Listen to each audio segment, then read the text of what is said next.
unarmed. Not so powerful now, are you? You bad dog.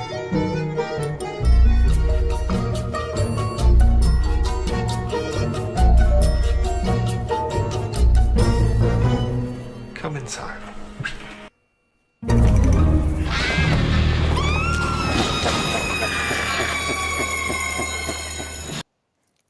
Well, this detention club takes you all the way back to January to March 1982. This is peak Doctor Who heaven for me. I was scrutinising every word in the Doctor Who magazine. I was enjoying the audio recordings, replays I'd made since the beginning of season 17. I was living and breathing Doctor Who. We had the tumultuous Fourth Doctor farewell and regeneration, then the long wait it felt like, the 5 faces of Doctor Who, and then we had the start of season 19. What a time. We had read about the Master, the Mara, the Pteroleptals, and strange titles like Kinder, Earthshock, and the Visitation. That's the one that grabbed me.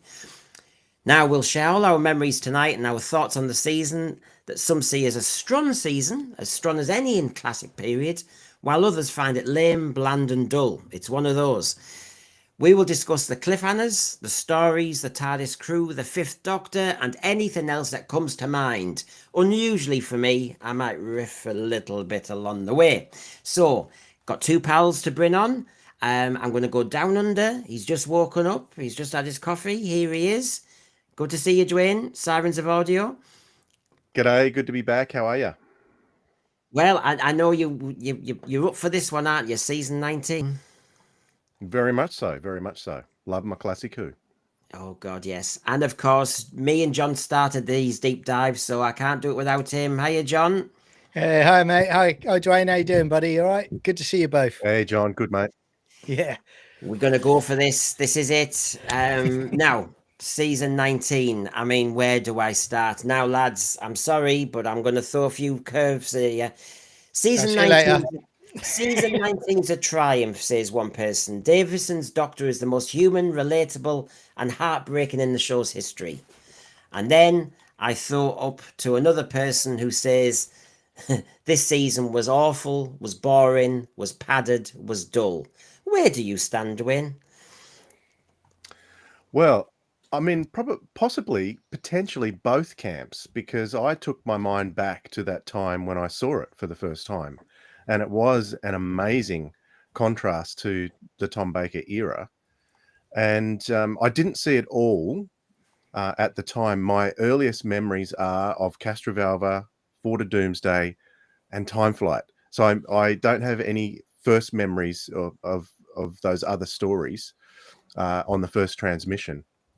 And then, interestingly, on the second time that I saw it through, I actually had a video recorder at that time. So I was recording the episodes off air, and I started with Robots of Death was my number 1 in my collection.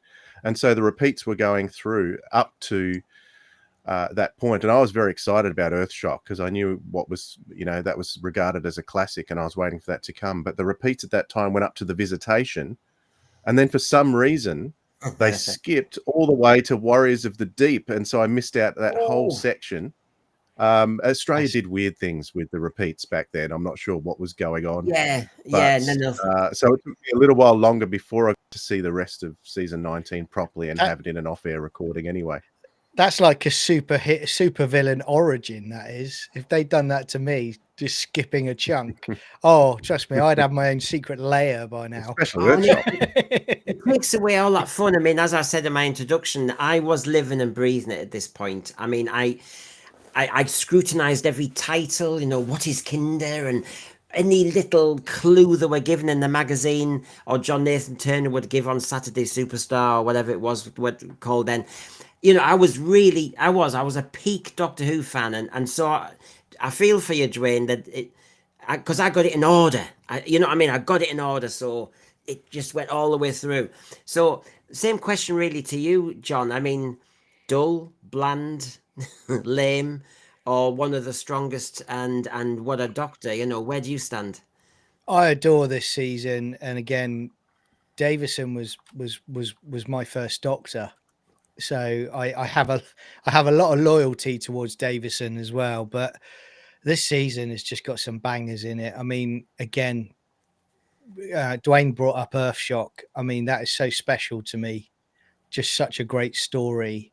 Watching that for the first time was just wonderful. But do you know what? I really, really love Castrovalva as well. I think it's the kid in me where I just loved that you had a whole episode where they were just inside the TARDIS, just going around in the TARDIS. Yeah, I yeah. loved that as a kid. I still love it now. I still love that TARDIS interior from that period. So it's a great season for me. I love it. And I haven't even mentioned a certain other story called The Visitation either. No, and the Visitation was the title that grabbed me the most out of the whole season. And maybe it sounded the most obvious that something would be up. But, you know, when I did the detox with Dwayne and Dan, we did mention the Zero Room. The Zero Room was invented in season 19, and you've just mentioned it. And so we might as well get going on, you know, remembering why is this season so particularly important, possibly, to many, many people.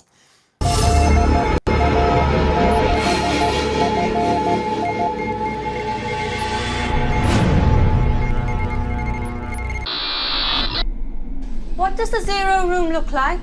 Very big, empty, sort of grey, pinkish grey. But how will it help to change the TARDIS rooms around? We can actually delete rooms. It doesn't mean burning up part of the TARDIS? Yes, well, don't worry, it works. Flats say 25% of the architecture. We don't want to jettison the console room. That's the trouble with manual override. Here's the Zero Room. Jettisoned.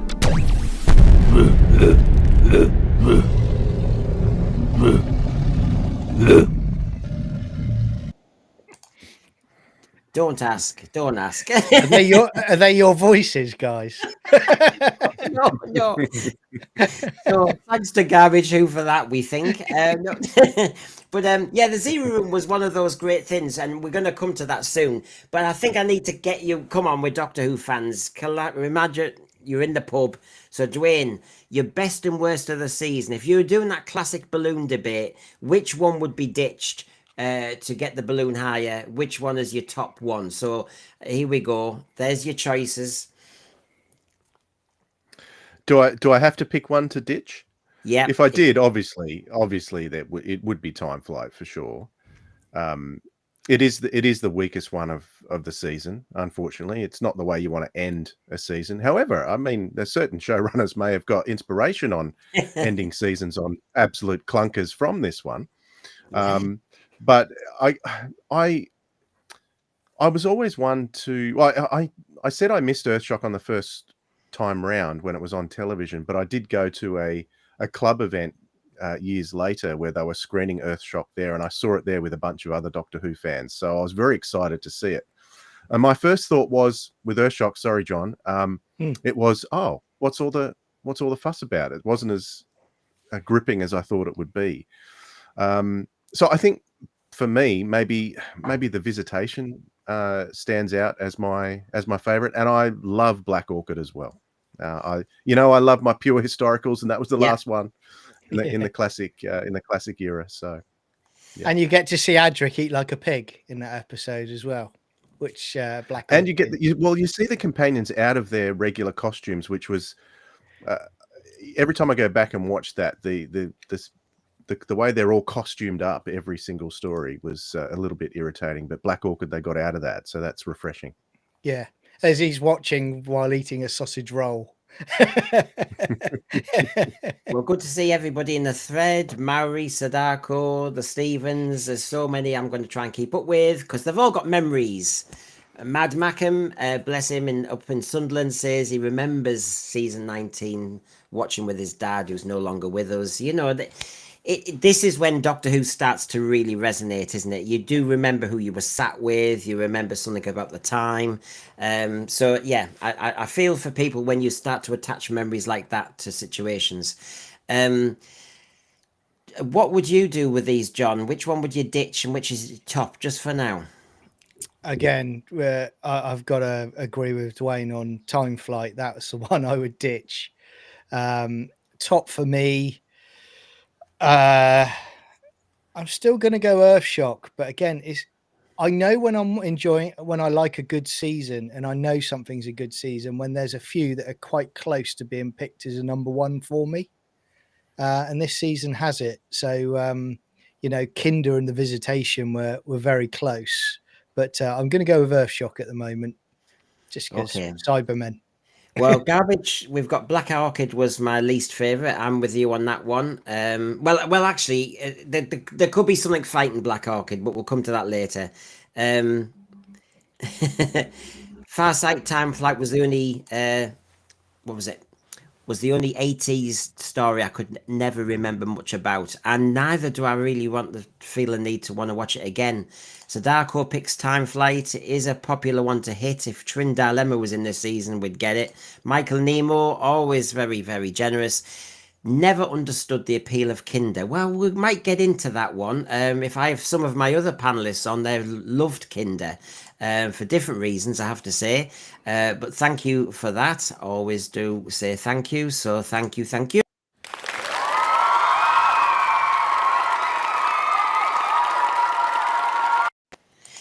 Now, for me, I know it's a toss-up between The Visitation and Earthshock for the top one. I watched Earthshock again last night, and I must admit, you just watch it. It's just easy watching. I mean, you just gripped. Yes, it's got the great moment. We all know the famous moment, but it goes all the way through. Visitation, again, love it. Destroys the sonic screwdriver. There's so many moments. I love that period of history. I don't know. Seems to grab me. So, ditching, Time Flight or Four to Doomsday. I struggle with Four to Doomsday. I'll save for when we get to it, I suppose, because if that surprises you. But yeah, Four to Doomsday doesn't do it for me too much either. It had everything I'd want, but it doesn't quite grab me. Grant G, Kinder was brilliant. Greg Smith, The Visitation, Black Orchid and Earthshock are my favourites. So we agree and we disagree there. A great trio of stories. Time Flight had great ideas, but the Plasmatrons were awful. Oh, they were cuddly. Could I explain why Time Flight? I think I've realised why Time Flight is less watchable than the rest of the season for me, because I was just watching it just before we came on. Strangely enough, I decided to pick one of that, so I'll go for it and see if I can find anything redeeming in there. But the main thing that I find is not the story so much of Time Flight, because I think the story's quite clever. Ambitious. Really. Yeah. It's the acting of the pilots in it. They seem to come across that they're acting down to the audience, like they're acting like they're acting for children and not taking it seriously, and like they're Blue Beta presenters or something. Yeah. And that is the most irritating thing about Time Flight for me. Every time I watch it, I go, "Oh, come on, guys! You're supposed to be mature pilots, not these, play school presenters." That's what they're acting like. Yeah. I know what you mean. A lot of this season has a lot of touches, and you think, God, that would really work. A clever, timey-wimey story, Time Flight, but it doesn't quite work. Now, what's interesting is that was the list, if my buttons press here, and this is what the Doctor Who Magazine 2023 poll came up with. So you can see there, Earthshock among fandom is in 24th place overall. Time Flight in 237th place, and I think we're only up to 240 odd by the time that was done. Obviously, everything with Shooty is underneath that now, so we're okay, we're covered. But Earthshock at the top. But I have to say, lads, before we move on to the season and the stories, the best one is only 24th place, and then take that one out, and then Kinder 63rd. Therefore, by these ratings, it doesn't sound as though it's a classic top-ranking season, if you get my gist. Can I be a bit controversial here?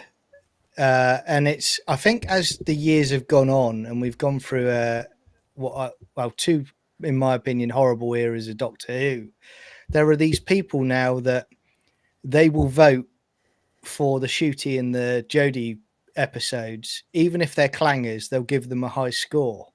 And I think that is part of the problem now, because certainly when I was growing up, and I was a teenager in the early 90s, you used to have the polls that came out, and Earthshock was always up there. Yeah. It was always in like the top 5. A lot of these were in the top, were higher up the ranks. But the trouble is now, I just think that people are like, oh, I've seen Shooty. I see myself in that. I'm going to give it a high rating. They don't kind of focus on the story as such anymore. That's just me being controversial early, so I'll get that out of the way. Probably There was they probably didn't have many virtues in them. You see, you need certain labels, don't you, to get up the ranking now. But yeah, what were you going to say, John? there was a time when even I was able to merge the new series and the classic series together and be able to see them all as one. But recently, more and more, the way the show's gone, I've not been able to merge them together anymore. They're completely different shows. So I think we should go back to classic poll and post 2005 poll. 100%. Yeah, agree with you on that one. Definitely. Ashton here. Earthshock holds a mirror up to fandom with Adric, then violently kills us off. For any teen fan in the 80s, je suis Adric. Look, I'll save it for when we get to Earthshock. I sometimes think the myths are written about that story at the end. I didn't cry at the end, and I wasn't in too much shock either. But anyway, Sadako, the problem with Time Flight is it feels the story exists purely on wishful thinking and in general makes the whole era feel inconsequential. Sadako, are you sure you're not describing Wish World? It's all on wishful thinking as well. But we'll get to those. So there you go. You heard what we said, and that's what overall fans have said. And we'll come to various other pieces in a moment. Now, first of all, Farsight, we just want to say John's spot on. We really shouldn't be saying this. Thanks, mate. I'll send you that money later. The activists vote for 13 and 14. I know he is right, because I see them saying, for example, they love Space Babies or Devil's Cord or come on, or Boom. The Doctor stands on a landmine for the whole episode and it's boring as hell and it's amazing. And the Time Hotel. Anyway. Yeah, and I was going to say, why I love season 19, and we're just saying about Time Flight is our me and Dwayne's like worst story of the season. But what I like about this season, even with Time Flight, it's a science fiction story, and that's what I miss. I can sit through it, and I applaud them for being ambitious with what they're trying to attempt, even if it didn't pay off. Now you don't get that kind of science fiction story anymore, and I wish we would go back to at least attempting to do that sort of thing. Well, somebody, and I'm sorry I've forgotten who it is because it's way back in the thread, but somebody said, for example, the cricket ball is Farsight, I think. The cricket ball in Fort of Doomsday. I mean, somebody said physically it doesn't work, but actually as a kid watching it, I loved it. That was a sci-fi. Yay! And, this is the Doctor thinking, and he's into cricket, so cricket ball, yeah. So, whether the effect works, it doesn't matter. I will say, guys, I don't know what your thoughts are on it, but Forward to Doomsday, I struggle with Forward to Doomsday as well. And again, I love the concept of it. And I know, obviously, that was the first one that they filmed with Peter Davison, wasn't it? In the production run. And I think some of the performances from Peter Davison in Forward to Doomsday, you can definitely see it's his first performance because it's not quite there when you look at the other stories in the season. He's definitely a lot sharper. It feels more natural to him. There's something a bit off in that first story, but give me more Forward to Doomsday. Currently in what we've gone through now, I'll respect Forward to Doomsday all day. Well, the reason why I said Forward to Doomsday is maybe one I would ditch is because I was going through that period of taping all the audios, and if you play back all of Doctor Who. If you play back Forward to Doomsday, all you hear is dancers. All you hear is Chinese dancers and then the Aborigines, and it's like, oh, for God's sake, is there any story? And all you've got, and this is maybe why you don't like the Fifth Doctor in this one, Peter Davison's job in that story was to sit in that gantry and watch some acts as if it was a cruddy Eurovision Song Contest. What a boring bit of sci-fi that was. Yeah. That's And why. On the other Tal hand, Adric off. Yeah. on the other hand, as a kid watching that for the first time, that those dancing segments are some of the scenes that stay in my memory as classic episodes that I was always looking forward to seeing again as it was repeated or as it got released on video or whatever. I love those sequences. The Chinese dragon, I always thought that was mysterious. Mind you, the Caribbean Aborigines not quite convincing, No. but you know, I thought, you know, I'm a bit of a Ford Doomsday apologist myself. I don't think it's as bad as everyone gives it. I love the setup of it. You know, when they get out, I mean, at this point, when they get out, they don't know where they are. It's a classic spaceship. It feels like. I love the set. We've got rid of one of the companions. Good. You know, so it's manageable. And you've got that little kind of, it's a bit like the Planet of Evil. You've got that little drone in the sky, the monitor. You know, it's got all the sci-fi stuff I like. And then you've got the mystery of the monster, the Urbankans in another part, watching them. You know, wanting to get into the TARDIS. Everything fine. But it doesn't then go into another gear to me. That's just me. By the way, Paul Richards has just said the Monarch is RTD. I mean, they are really trying tonight. Season 19, all that nostalgia, and they're trying their best to get us. He probably is, because obviously he shapeshifts. But yeah, I know. It's a good one. But when I look back at season 19, lads, the thing that gets me is is it seen as a good season by those who think it's a good season just because of this? Sergeant Mitchell and her troops are dead, sir. How many hostiles were there? 2, sir. Let me know when you find anything. Anything we can do? Too many people have died for you to play the fool. Now where have you gone? Where have you hidden the bodies? What bodies? 7. We didn't do it! We only just arrived. The rock fall! What? The bodies must be here! Where's it coming from? What's that? These belong to Dr. Khan, my assistant. Is this why you killed them? I know nothing about it. Open the hatch. I can't. I said open it.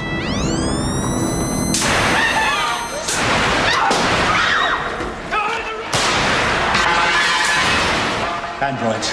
That's why they didn't register on your scanners. Are they yours? No. That's them. I recognize that sound. Who attacked you? Yes. Do you know why? No. Whoever's controlling the androids thinks there is.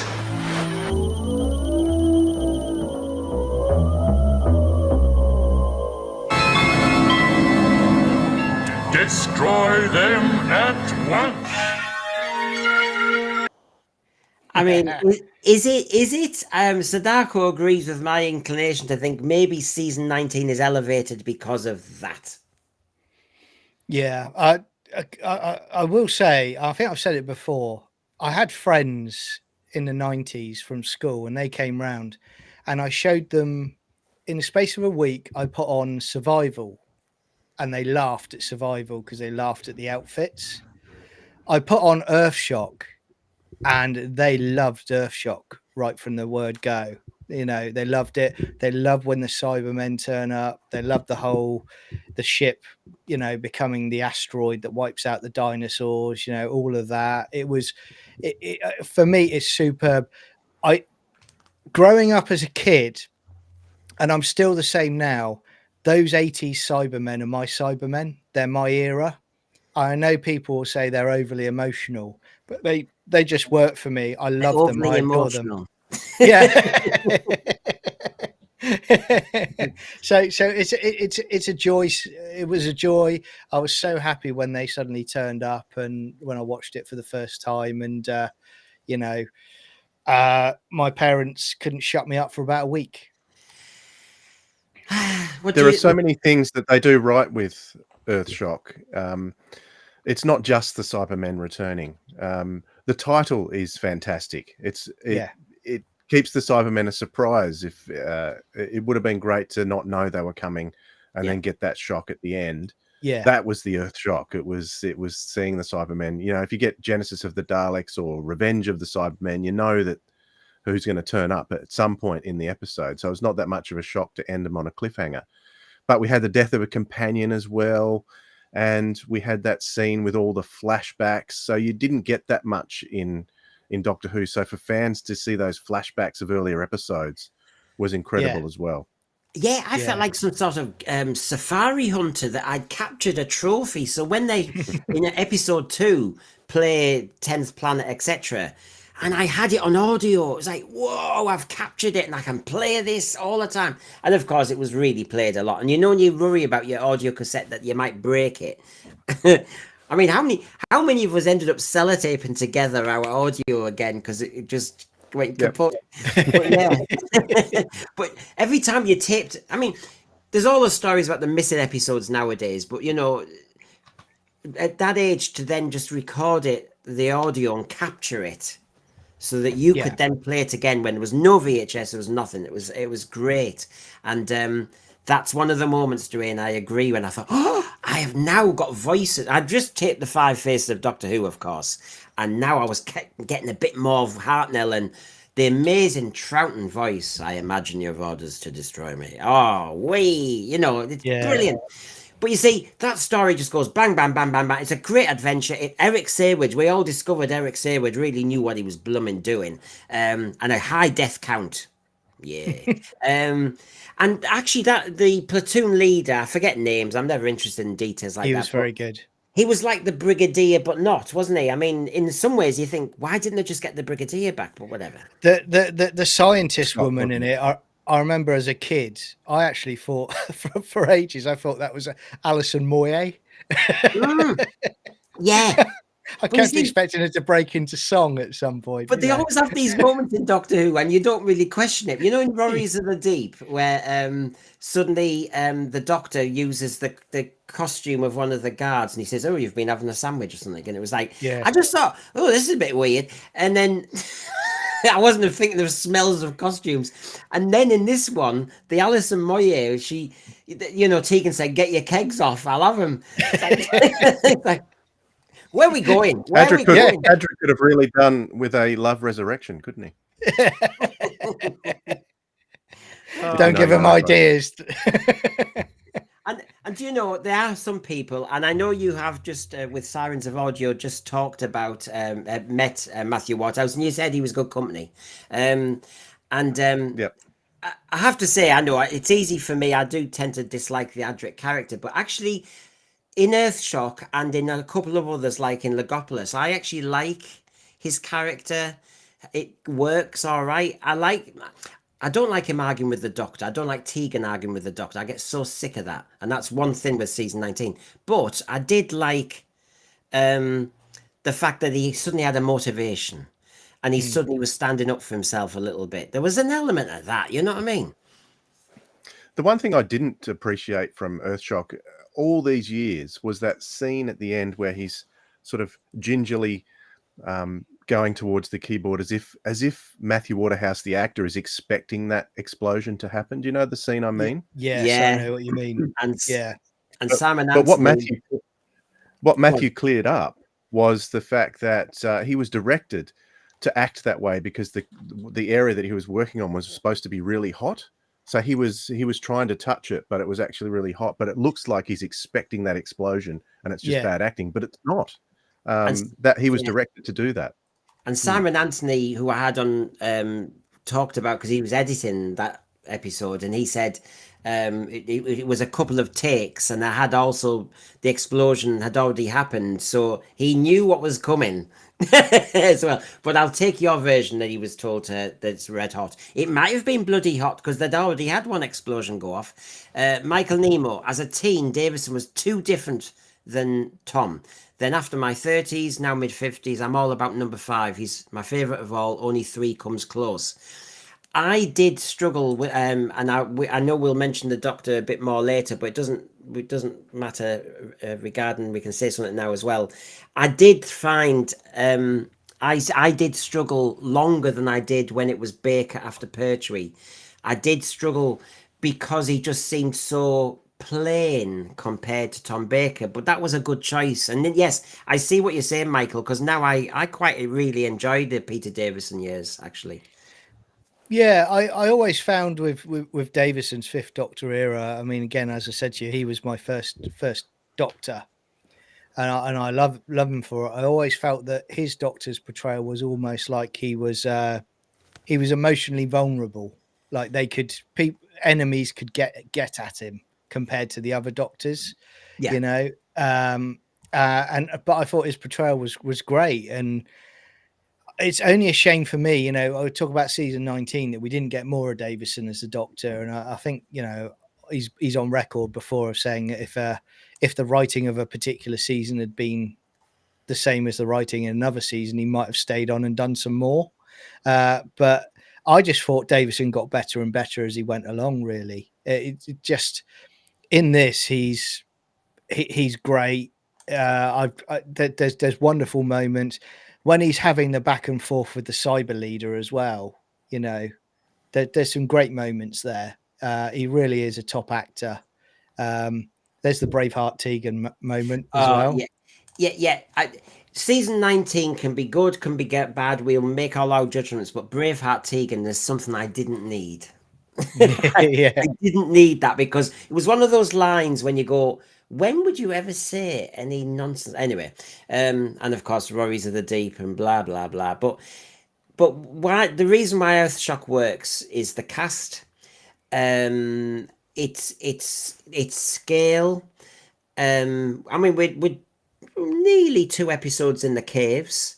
Then we jump, and I think the better Doctor Who stories have one locale and then jumps to another one, and it's almost even Stevens, or something like Talons. 4 just about in the theatre, and then 2 at the Chinese laundry type. You know what I mean? It's something like that where it just jumps.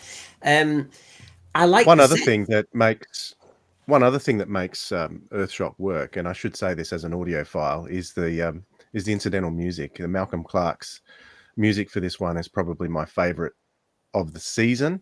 Yeah.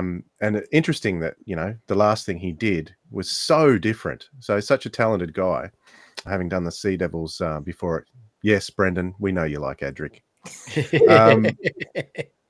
But yeah, Malcolm Clark's soundtrack to this, and he was creating those Cyberman themes that would last all the way throughout. Up to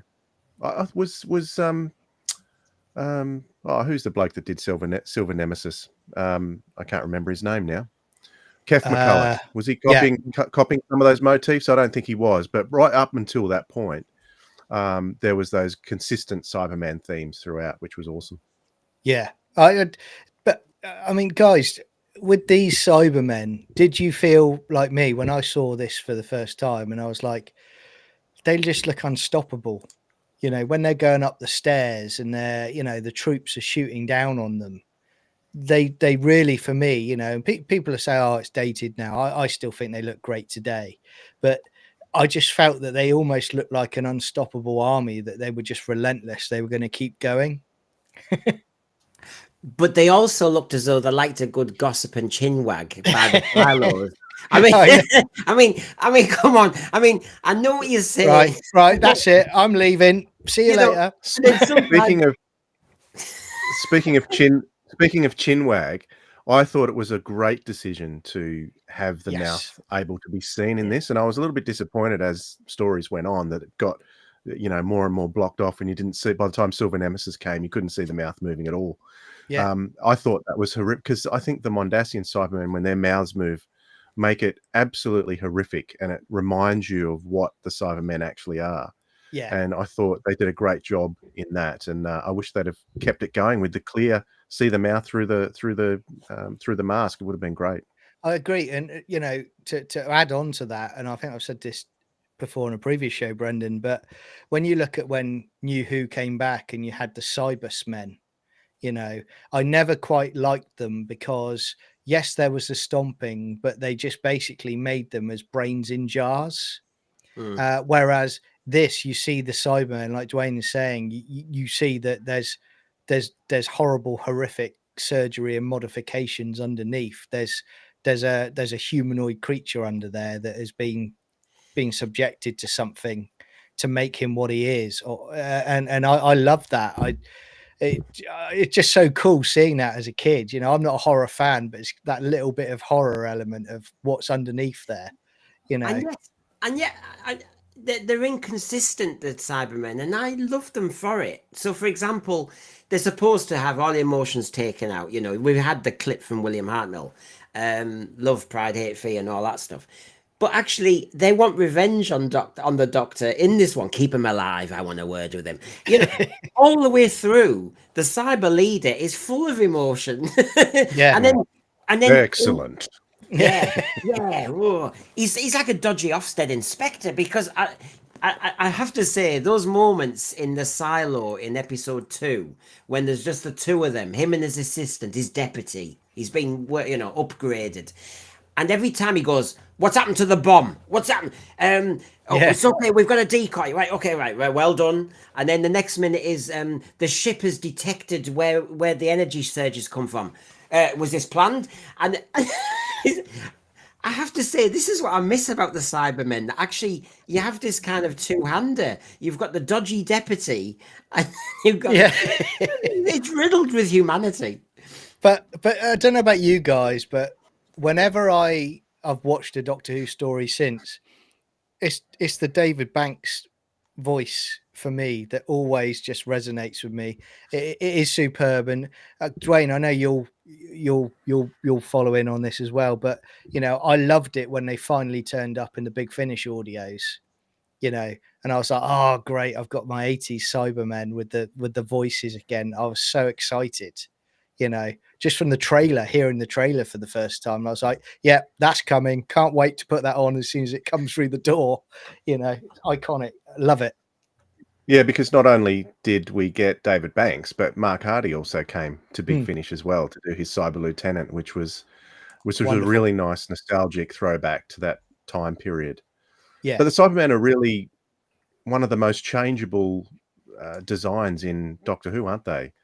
But in story terms, they can be, which is really good. I've enjoyed the evolution of all the different Cybermen, and there's different stories and theories about why Cybermen look like this and that, and all over the place. David Banks had a go at writing a cyber history as well, which was pretty cool. Now, and in the new series, we've got the alternate Cybermen as well, which I still don't mind. A lot of people bag those, but I don't mind the Cybersmen. I haven't heard them called that before. I like it. Well, I you know what I like as well. I did like, and it was the Neil Gaiman story. What was it? Nightmare in Silver. I forget now. Yeah, Nightmare in Silver. Yeah. Yeah, and I did like the look of the Cybermen then. Yes, I know they went a bit Iron Man with them, but I did like it. But what I liked specifically about that story was the fact that I was never happy with Doomsday, where you had 4 Daleks wiping out millions of Cybermen, because for me, the Cybermen, like I've seen in the history of Doctor Who, they're quite powerful when they want to be. You know, they work as a unit, so they're going to advance and upgrade over time. And I didn't like seeing them just being cannon fodder. But then when you got to that story, they'd advanced, didn't they? They'd evolved. Yeah, I like that Matrix scene when they all go into slow motion and stuff like that. But going back to Earthshock, I do have a problem with the Cybermen a little bit, you know, because for every great moment, we had the moments when grab a gun and you can just blow them up, because they discovered an effect they could do where they could blow up that chess piece all the time. You know, Tegan blew one up, and I just started to think they're just silver soldiers. That's all. If you get a gun, you can kill him. And I thought, I never understood when I read all the Target books and that. You know, this is only the second time I'd met the Cybermen. I thought they were much more invincible than that. I really didn't think. And the gold, by the way, we've got to say it, gold. I'm sorry. Revenge of the Cybermen started that.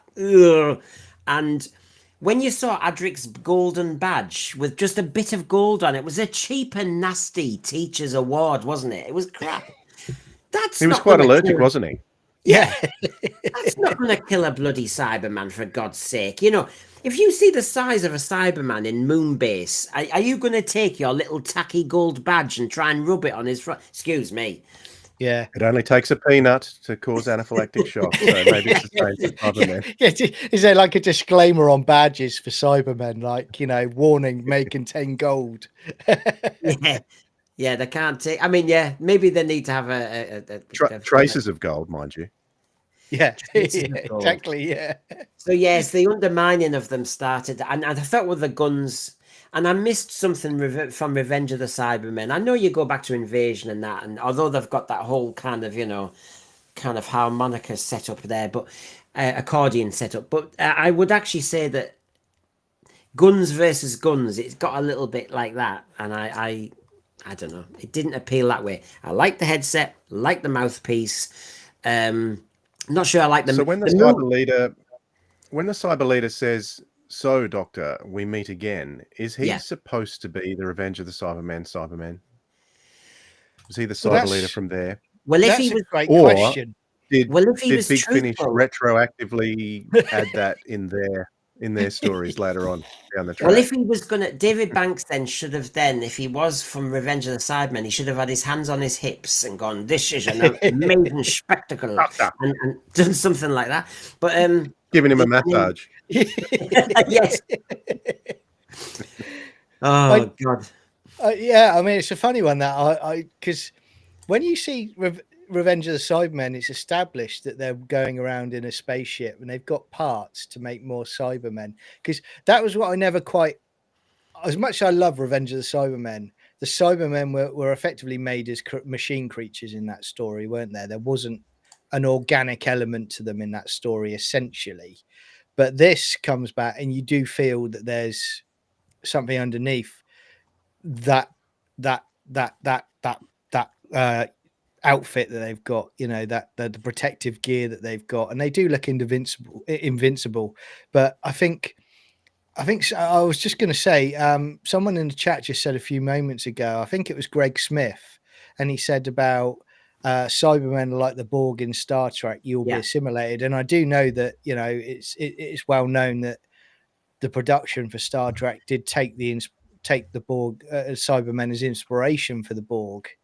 And I did always think, I didn't want them to be Borg, but I did think that they would always evolve. They're always evolving, and there would be extra ways of, you will be like us, assimilating people into the cyber race. But alas, we never got it. Well, no, they should have kept evolving them. That was the whole point. I mean, as every technological development comes, they would adapt, wouldn't they? But as you know, with New Who, they seemed to get just clunky, and they didn't really adapt. Now they got outfits now, haven't they? They're gold plated. They got red capes. So... and don't start with those furry blooming Next Doctor things. The dogs, yeah. Barber shades. Yeah. But in the 80s, the criticisms of the 80s and J&T, stunt casting, don't mention the Billy Piper She-Hulk, but, Beryl Reid, Ken Dodd, that sort of thing. But I loved Beryl Reid in this. I thought the cast worked. I've only really seen Beryl Reid in an old movie, I think, called Loot, and I've seen her on Blankety Blank. That's basically it. I thought she was great in this. I know there was the stories she didn't know her lines, and she didn't understand them, and not. Who cares? She delivered them, and I thought she delivered them well, so it worked for me. Yeah, I think with Beryl Reid, there's also the footage on the extras, isn't there, about the fact Peter Davison walks away because she's, having a little bit of a whine to the director about it, about the shoot. But I didn't mind Beryl Reid as well as the captain.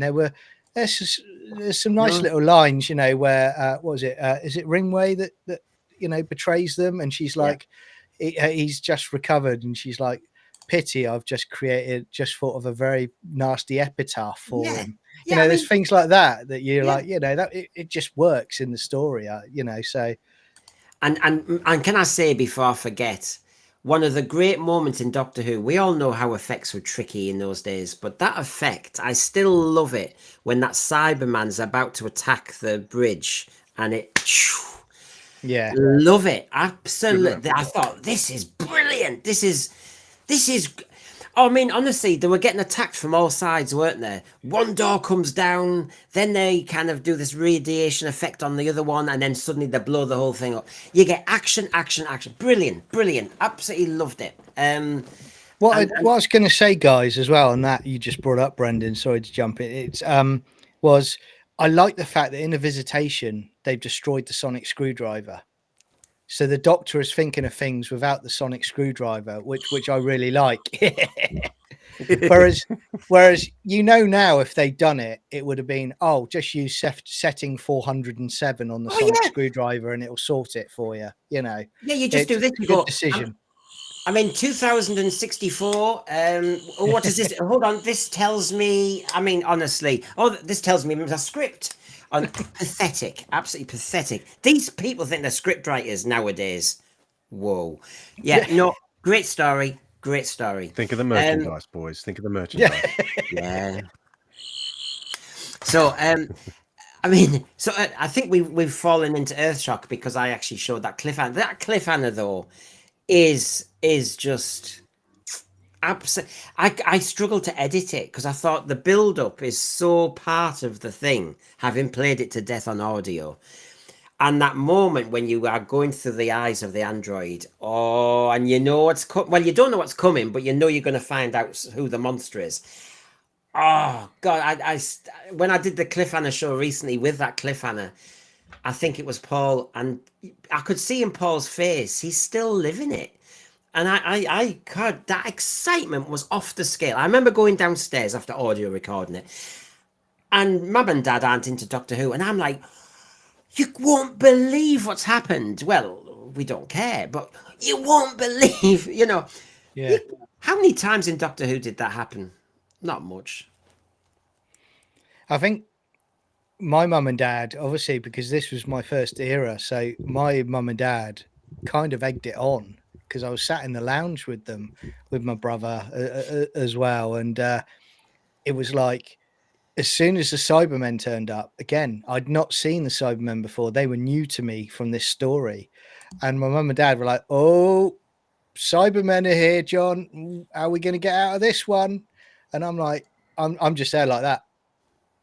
And for the whole, until the next episode, I was literally buzzing to find out what happened next. But there were also the kids that I was at school with that went in and they were watching it for the first time.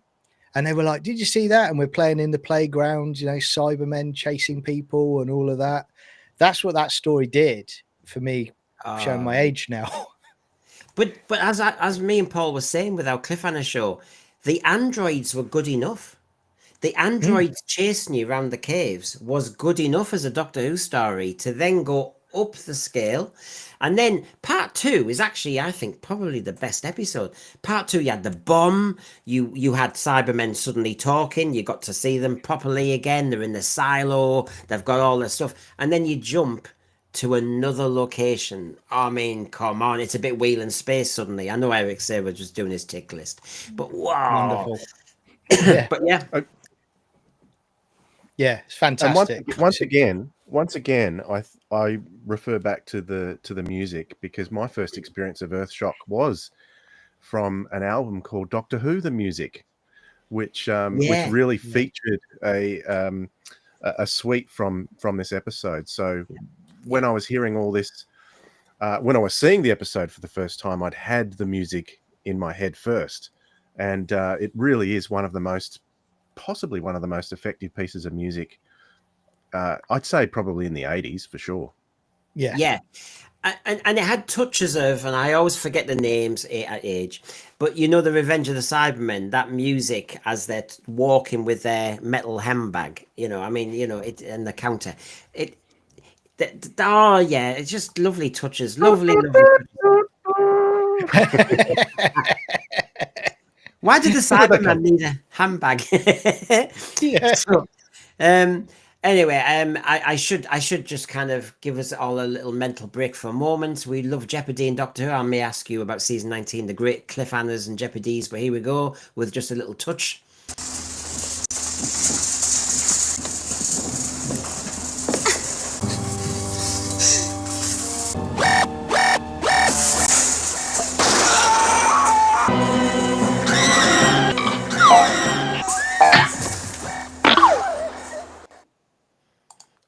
Shocking. Shocking. So, I should flick us back to the very first story for with Castrovalva, really, because this is when it all started. And now it's going to be different, obviously, for Dwayne, as he's been saying, but the gap between Logopolis and this story seemed to go on forever. It just felt like it to me. And then to finally get to see, and for once in Doctor Who, they went back to it seemed the same location, Peter Davison in the gear, running ambulances and all the rest of it. And it just seemed to be an amazing continuity. You had loads of TARDIS action, like you said, John. You discovered new rooms. We had a lot of time in the TARDIS. And you know what? I really enjoyed that episode where we were heading for the Big Bang. The Master's waving. And Yeah. I absolutely loved it. You're getting your Adric on, you know. Yeah. Adric is captured. Brilliant. Do you know what? I will say my first crush was this Adric. story with Nissa. Don't you dare say Adric. It was Nissa for me. I remember vividly, and I still to this day, it's the bit where she slips into the water and they know what they're doing. They just give a nice close up of her bum.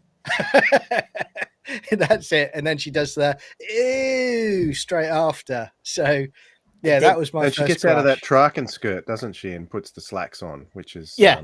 I guess more practical, if nothing else. Right, I'm going to accuse John of being RTD here, because RTD brings the sleaze and sex factor to Doctor Who. And look what you're doing. You're bringing our lovely, wholesome family show, and you're saying Nissa's bum was the star of Castrovalva. My God. Yeah, I was a trendsetter. What can I say? I'm sorry, guys. I apologize. I believe the reason that I saw this on transmission was because my parents wanted to watch this because they were already aware of Peter Davison through All Creatures Great and Small.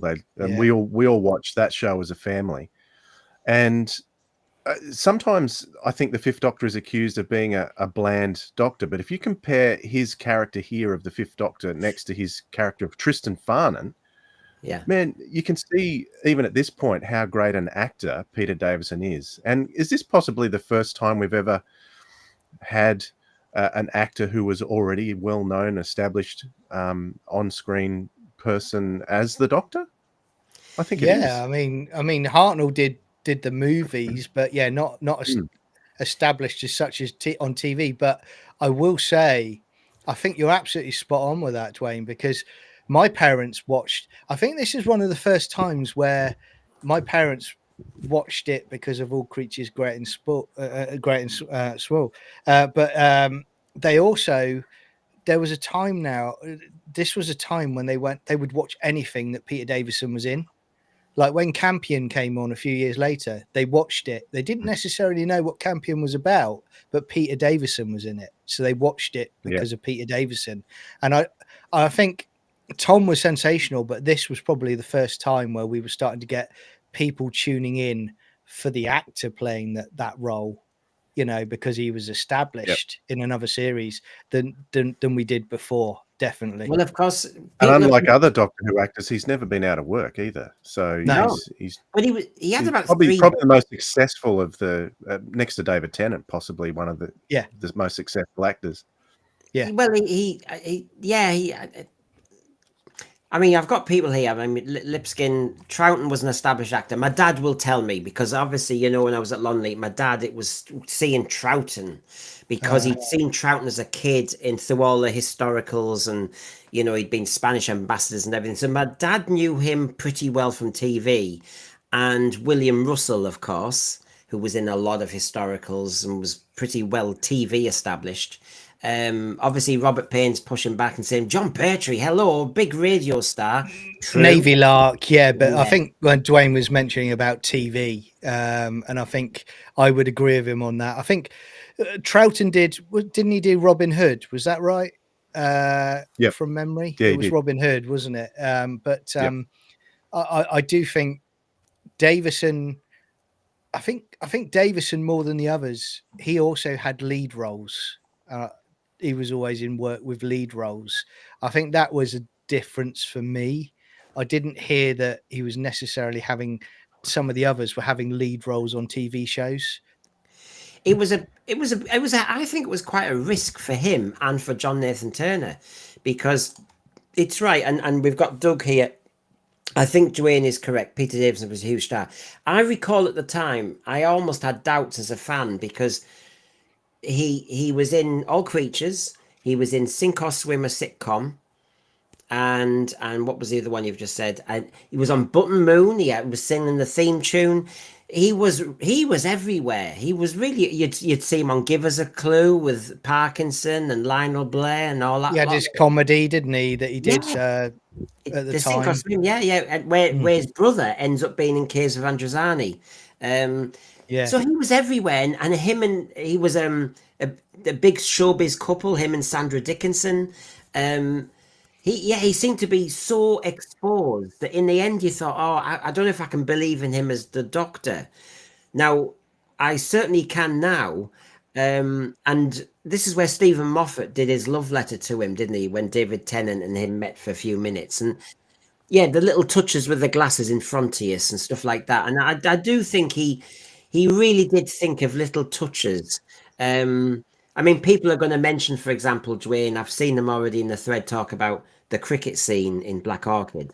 And just things that made him very distinctive as a Doctor. But since we've mentioned him, I mean, I think he needed that second season to suddenly really start to kind of be really very much the Doctor. But it was a hell of a risk for him, I thought. The shame is that it wasn't until his third season when I thought he really hit his stride, potentially his last story, where that was, that was and still is regarded as the classic story of the 80s. And for some people, it's their favorite story of the classic era. So there is, whenever I go through the Fifth Doctor's era, it's never Peter Davison, because I think his acting is superb. Mind you, I was watching Time Flight today. He was getting very breathy in Time Flight, and that's one of the aspects of the Fifth Doctor. He has very breathy acting, which is fine, and it still happens in Big Finish too.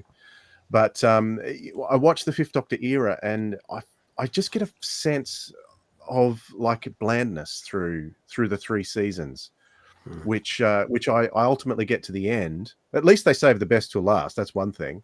Apart from Earthshock, which is right there towards the start, they've got a classic there at the start and another classic at the end. But there is a sense of blandness in the Fifth Doctor era to me, which I always feel, and I get cranky with myself because I think, oh, that's not fair. He's much better than that. But the stories themselves, I think, potentially needed a bit of work through that era. Season 19 for me was always a very special one, particularly the first 4 stories, because they were the ones I recorded. Because remember, it got to Visitation and then went to Warriors of the Deep. So those first 4 I'd watched over and over again. So very special to me. So what about that?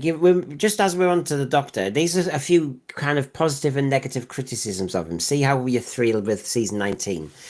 Davison's Doctor also often felt way too passive and uninvolved in events, especially early in his run, says one person. Another says, a friend of mine told me that he thought Davison was bland, but Colin Baker was super.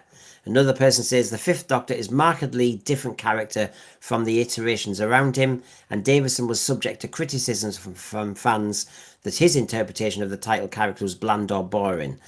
Somebody else said, like someone who has no control of a situation and is perpetually terrified, I wish that Davison didn't deliver every line like a child in trouble. Now, for all that, there's lots of kind of lovely little touches he does. Where do you stand, John, on season 19's Fifth Doctor? I love the Fifth Doctor in season 19. As I said to you about 4 to Doomsday, I know it was the first story that they recorded. I do think there's a little bit of roughness in that story, but certainly from Castrovalva, I love him in Castrovalva. I think he's great in Earthshock. I adore him in the Visitation. I think he's really doing great in Kinder as well. I think it's a great season for Peter Davison's Fifth Doctor. I will say there are some other stories as you go on, as Dwayne was kind of saying, that you really do see another level of how good he is, especially when you talk about Caves of Androzani, because he is just sensational in that story. But for me, going back to him in season 19, it's an absolute joy, you know. And a little personal thing for me, I remember this is about 2004. I was in hospital for 3 weeks and I had to get better. And the first thing I went to was Castrovalva, because it was, you know, a post-regeneration crisis doctor who was struggling. It just clicks with me. And I think as I got older, I got more familiar. I was becoming more aware of Colin Baker and Sylvester McCoy. But certainly it was the Fifth Doctor and it was Davison's portrayal that I always go back to. Don't get me wrong, I love Tom Baker, I love the others, but there's something about Davison's Fifth Doctor for me that always draws me back to it, and it's kind of like a happy place for me. There's something about, I mean, and I try to detoxify from everything that's happened in the last few years, but the Space Jesus Doctor makes no sense to me. So when you look at the Peter Davison Doctor, he is so not fragile, but you can see he can make mistakes. He's not in charge of every situation. He's not even in charge of the TARDIS half the time, because the snag with season 19 is, as you're establishing a brand new Doctor after such a dominant Tom Baker Doctor, you've got Tegan who won't shut her face. You've got Adric who suddenly saying he wants to go back to East Space, which makes no mathematical or logical sense. And then you've got Nyssa, who, as Peter Davison always said, is really the companion that fits most for him. Once that all settled down, Peter Davison's Doctor was able to flourish a bit more. I felt the TARDIS crew, Dwayne, didn't necessarily help the scenario for Peter Davison. Yeah, but I've got a fondness for this particular crew as well. I don't think he was passive and, you know, stood back from the action at all. I think he was using all the different qualities of his crew as well. You know, in the Visitation, for instance, Nyssa is, you know, setting up that machine that's going to destroy the android, and Adric's off doing his thing, and even Tegan from time to time he would use her to do certain things as well. So that they all had to be used, and I think in more recent times we've seen clips of, you know, shots of the main cast just standing there, just saying a couple of words here and there. But I think most of the time this crew was always doing something, and I think the Doctor was very heavily involved in spearheading whatever they were doing. So yeah, I disagree that he was standing back from the action, that's for sure. I'll try and remember when we get to the Visitation about all the faffing with the TARDIS. It seemed to be everybody could work the bloody thing. You know, because this season experimented with so many blooming things that proved problematic, I felt, for later. But I can see people in they weren't blooming things, they were interesting things. I've got loads of people here I quite rightly wanting to bring the teacher back into line, which is basically, hey, what happened to Castrovalva? First time watching Castrovalva, I was completely fooled by the Portreeve. Were you? I mean, I'm just looking at this picture. That's not Anthony Ainley. I mean, I think that's a good disguise. I think that's a pretty good disguise. Do you know what? I didn't notice it the first time I watched it as a kid. Again, because it was the first time when we were watching Doctor Who. So I again, you'd had him in the earlier episode, and I was like, oh, I just think it's an old man that he's talking to about Castrovalva. Later did I know because the voice he puts on is great too. Yeah. Can I just say though, right, here we go. I'm going to be controversial, but I'm being honest. Castrovalva, I could see the concept. I get it. I liked the first 2 episodes. I got a bit bored, and I saw Sadako said something similar. Yes, you might have enjoyed Nyssa in the water and the wheelchair and the Zero Room and all the rest of it, but I was getting bored, and a bit of rock climbing. And when I saw these guards here, it was in the Doctor Who trailer on BBC One, I thought, ooh, I wonder what's behind the mask. You know, and I'm always thinking of a villain or a monster. And of course, not much. Basically, they're all washer people. Basically, they all sit doing their laundry all day. I felt as though this was like My Beautiful Laundrette, but without any of the sex. You know what I mean? To be fair, they'd only been created about a few hours earlier, though, hadn't they? So they You wouldn't needed have an thought they'd have update. time to get dirty to need to do the washing yet. They could have at least had their clothes on for a day. So yeah, do you But see? I wasn't bored. I wasn't bored because you know they had. I wanted to know who the Doctor was. I was intrigued, and that's the thing that had me going all the way. Like the Doctor's in the Zero Cabinet for all the way up to episode 3, and you know, it had me, you know, wanting to know more about this character. I wasn't bored. I was eager to know more about the Doctor. Yeah, and I the agree. recursion I loved Yes. as well as a you know, a kid sort of enjoying science fiction. I still love all of that, and they're trying to describe on the back of the mirror, you know, where is it, and they just keep getting it wrong, but they can't understand why. You know, I love it. I want science Doctor Who back like this. Well, you see, John, you know what everybody. You know, when people talk about messaging and stuff like that nowadays, and we all know what they mean, but the messaging you're talking about here is exactly why I loved it, which is we were getting science fiction concepts. We were getting them explained within the narrative. So recursion, entropy. Do you know what? No wonder I was top of my English class. I was learning all these words from Doctor Who and using them in class. Entropy. You could see my teachers going, entropy? What the hell? And I'm talking about recursion. Everything on this era of Doctor Who ended up in my stories. I was really absorbing it all. And this was good messaging. This was teaching me. So I totally agree with you, John, on that front. We're also getting a moral message as well because of the people being sentient beings that were created but autonomous. So was it okay just to use these people like the Master were doing as part of this trap, or you know, should they, you know, be given that freedom? Was it fair or not? That was a moral question that was being posed throughout the story too.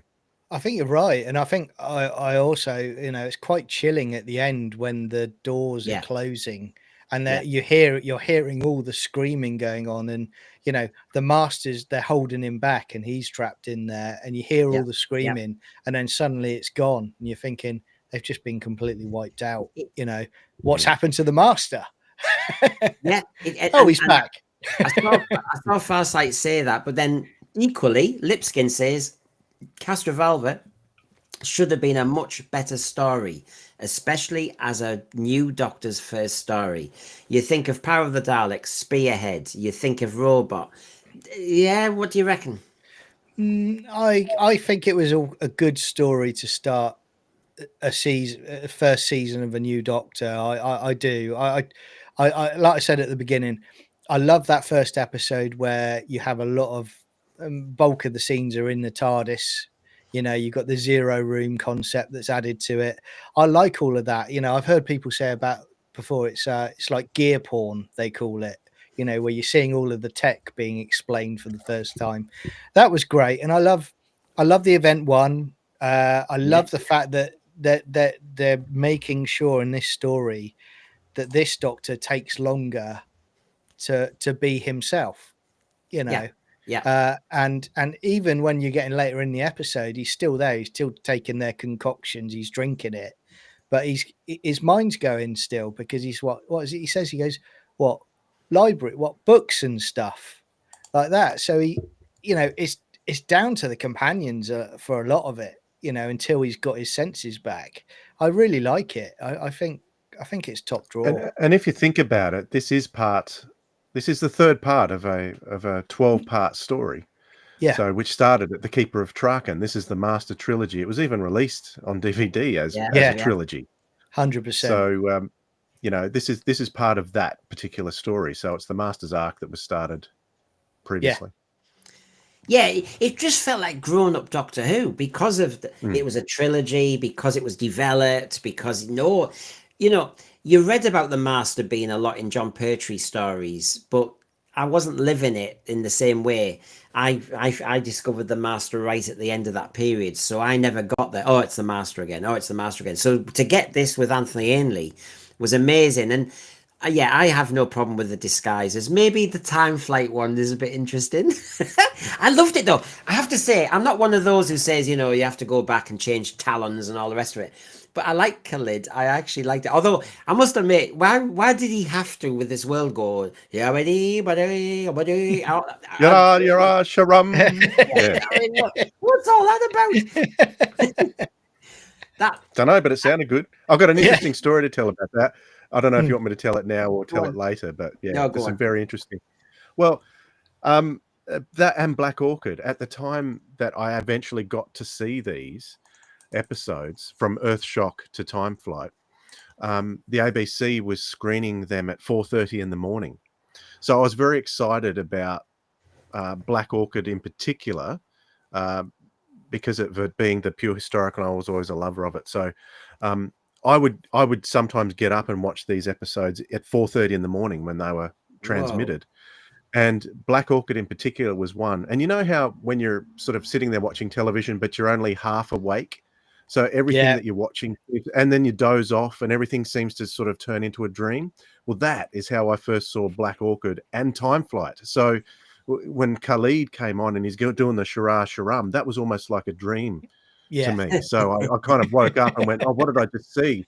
You know, that, and I had to watch it again. So I've got these kind of weird, hazy, fever dream memories of Black Orchid and Time Flight, which is because of that 4:30 transmission time on the ABC. It was around the late 80s, early 1990, I reckon that was. So yeah, that was a crazy time of the day to be showing Doctor Who, but I was glad to be getting it. It's almost as bad as coming on a streaming platform early in the Australian morning, isn't it? It's not 4:30. It is 8 o'clock here now.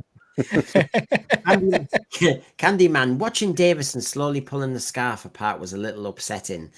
It's a bit like when you saw Matt Smith take the bow tie off one more time. You thought, oh, it's the end of a Doctor. Oh, it's a shame.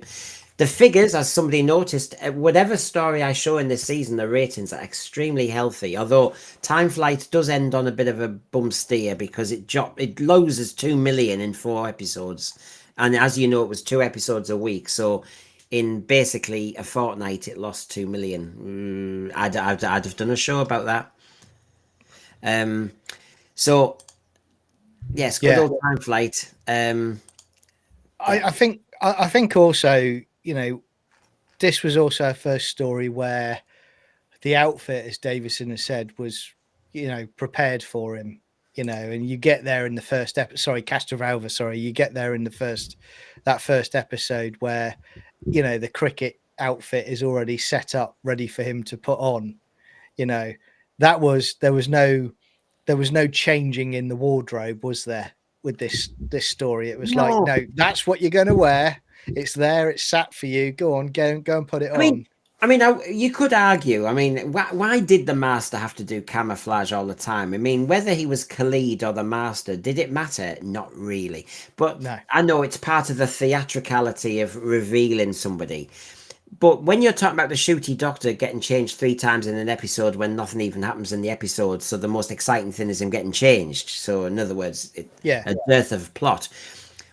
You could argue that the shooty 15th Doctor is very similar to the Master in Persona. They do like getting changed. They really do. Yeah, I know. I think, Time Flight, again, I can watch it, but it is a story where I look at the phone. It's that is always for me where the rating gets dropped for me because I'm not quite in the zone with it. Like an Earthshock, the phone goes off. It's on Do Not Disturb because I'm in a happy place. Whereas Time Flight, I'll be watching it, and then suddenly next thing you know, I've had a quick look on Twitter X, you know, just to see what's going on. It's a shame, but as I said earlier, you know, it's a science fiction story that we just don't get anymore.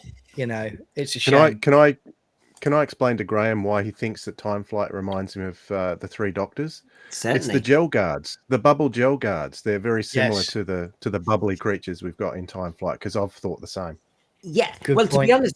To be honest, and I actually thought the Khalid he's in charge of his world, is a bit Omega, and so you've got the gel. Yeah. And then let's be honest, the time flight going from one time zone to another in Concorde and that is a little bit like being transported to There is a lot of kind of, did Peter Grimm read just the Concorde bit? I don't. It's of its time, isn't it? I don't know. It didn't really appeal to me. All this Heathrow Airport crap. It was a bit urban, bit kind of. I like to get to the other place, and there they are. There's the cuddly plasmatrons. But this takes you back to the early 60s when William Hartnell and William Russell only had one area of Lime Grove or whatever it was, and they had to pretend it was a web planet. You know, that whole thing, and a bit of turf and a little bit of this and a little craggy rock. It had an element of classic Doctor Who set. Oh yeah, I was watching the start of the Behind the Sofa on the Blu-rays for Earthshock, I think it was. No, it was Time Flight, and it was the Fifth Doctor TARDIS team from this era that were watching it. So all four of them, and Janet Fielding says to Matthew, "Oh, now we've just had a very disturbing episode." Oh no, she was about Earthshock, and we've had a very disturbing story came out, very sad ending. She's saying sarcastically. And Matthew was saying, no, it's not an unhappy ending at all because I didn't have to act in Time Flight. That's how the Behind the Sofa started. So I thought it was very funny there. Yeah, definitely. He was in Time Flight though. He was for a moment, wasn't he?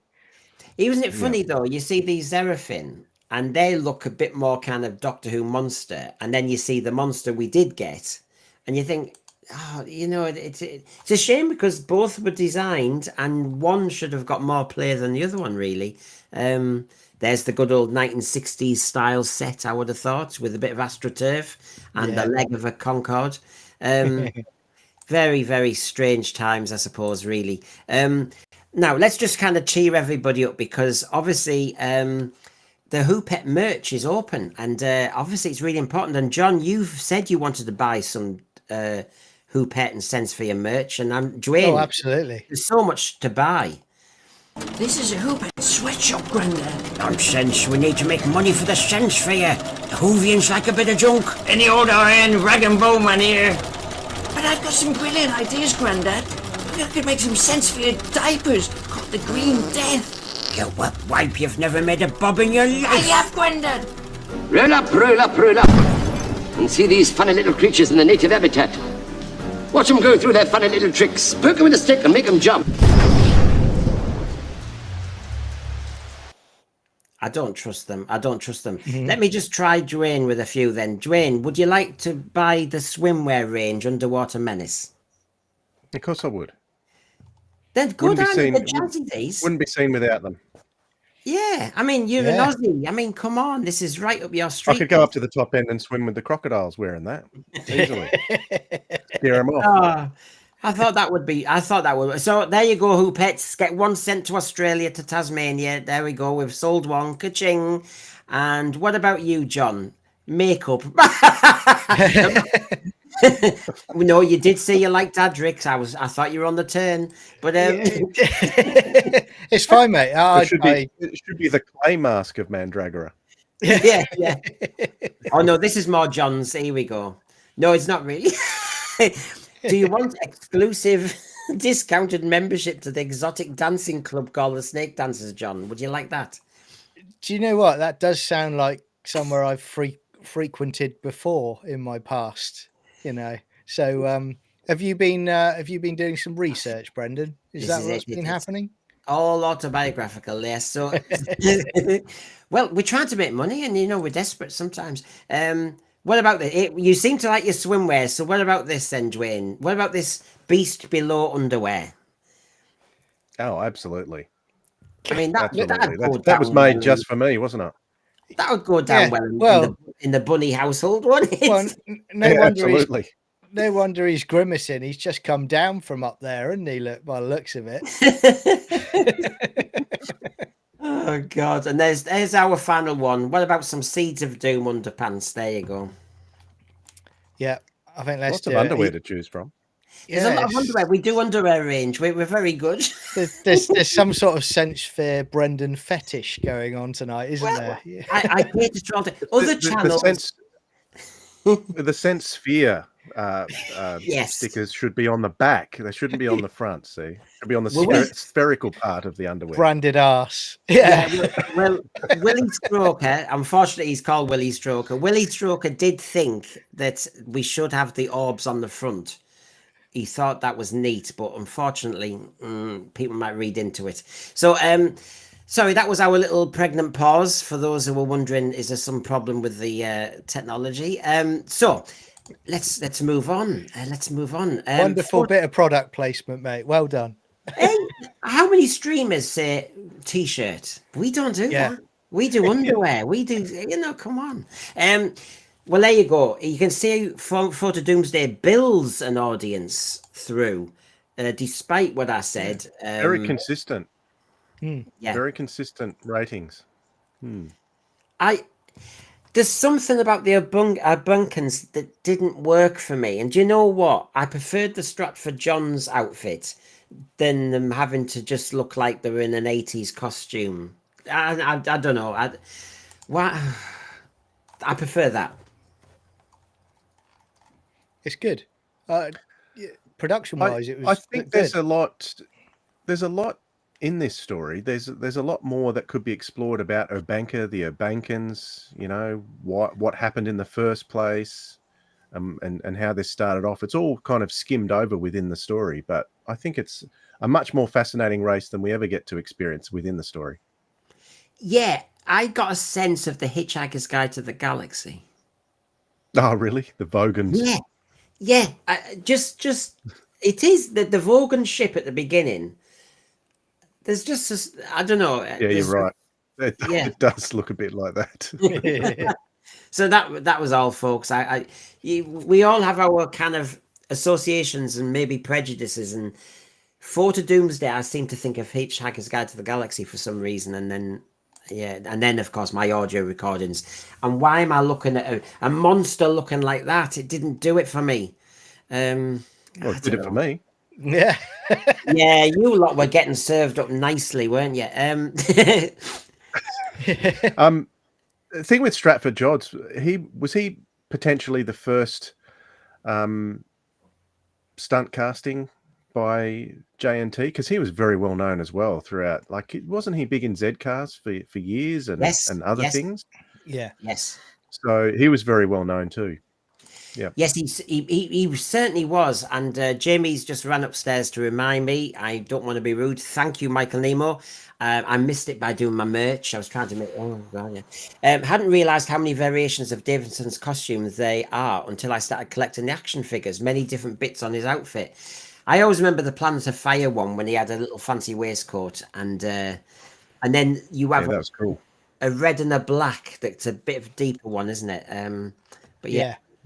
Thank you for that, Michael. Let's just see what we can do with our thank yous. Yeah!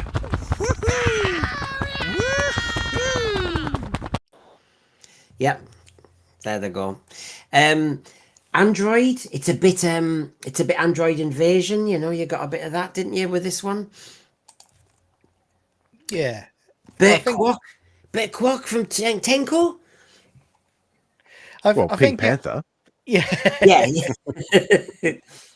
I did like the concepts of it. I did like the fact that they want to shrink people down to circuits, microchips.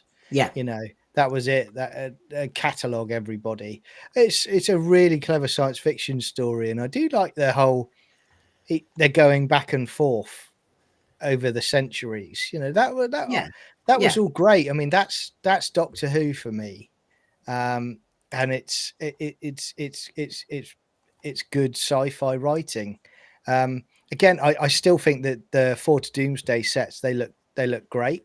I've not got an issue with them at all.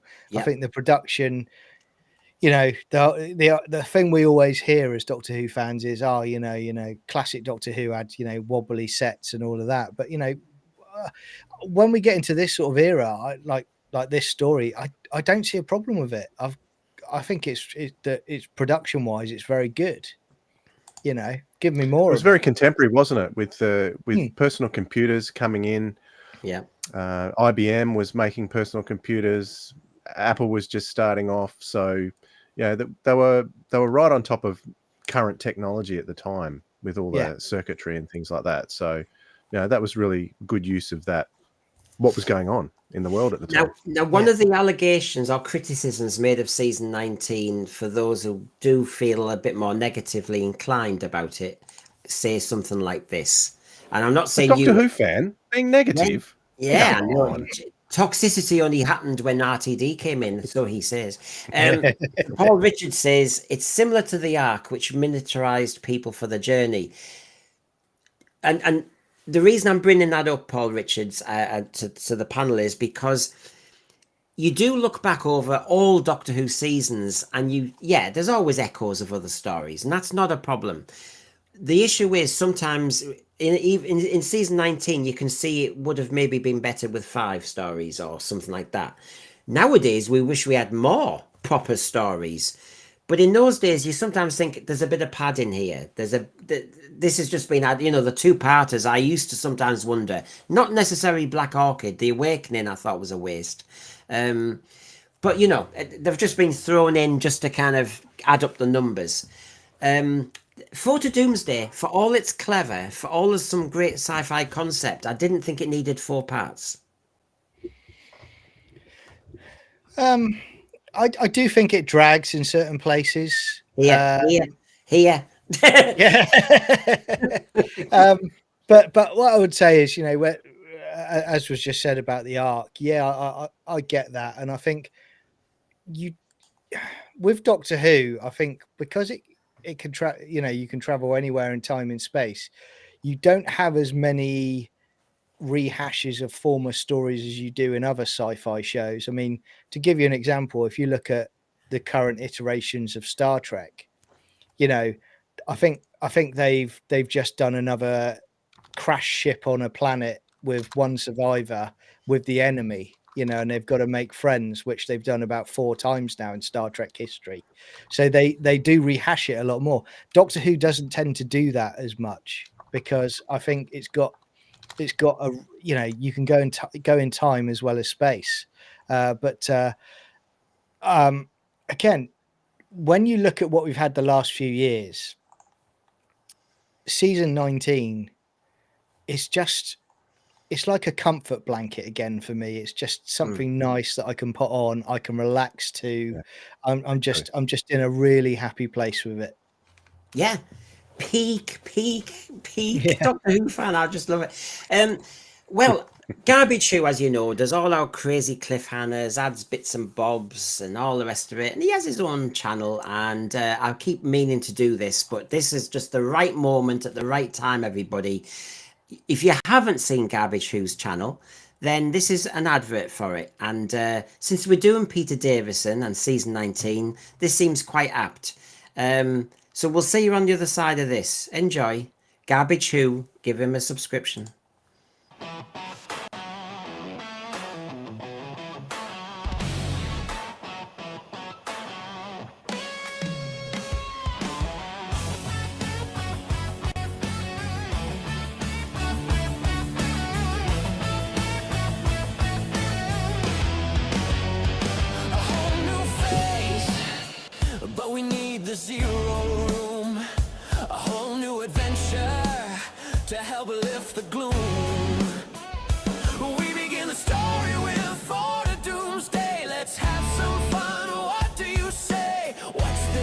What have we done? We need to get out. We need to run. Missus got the look. Take and shout aloud. Companions will help the doctor. They will make him proud. Brave heart, taken. Hold on tight. Cybermen march forward in the pale moonlight. Enlightenment shining. This is the end. Nissa's undressing. Goodbye, old friend. Black guardians lurking. His cold eyes stare.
was a nice interregnum, isn't it? Oh, great stuff. I loved it. I love that song.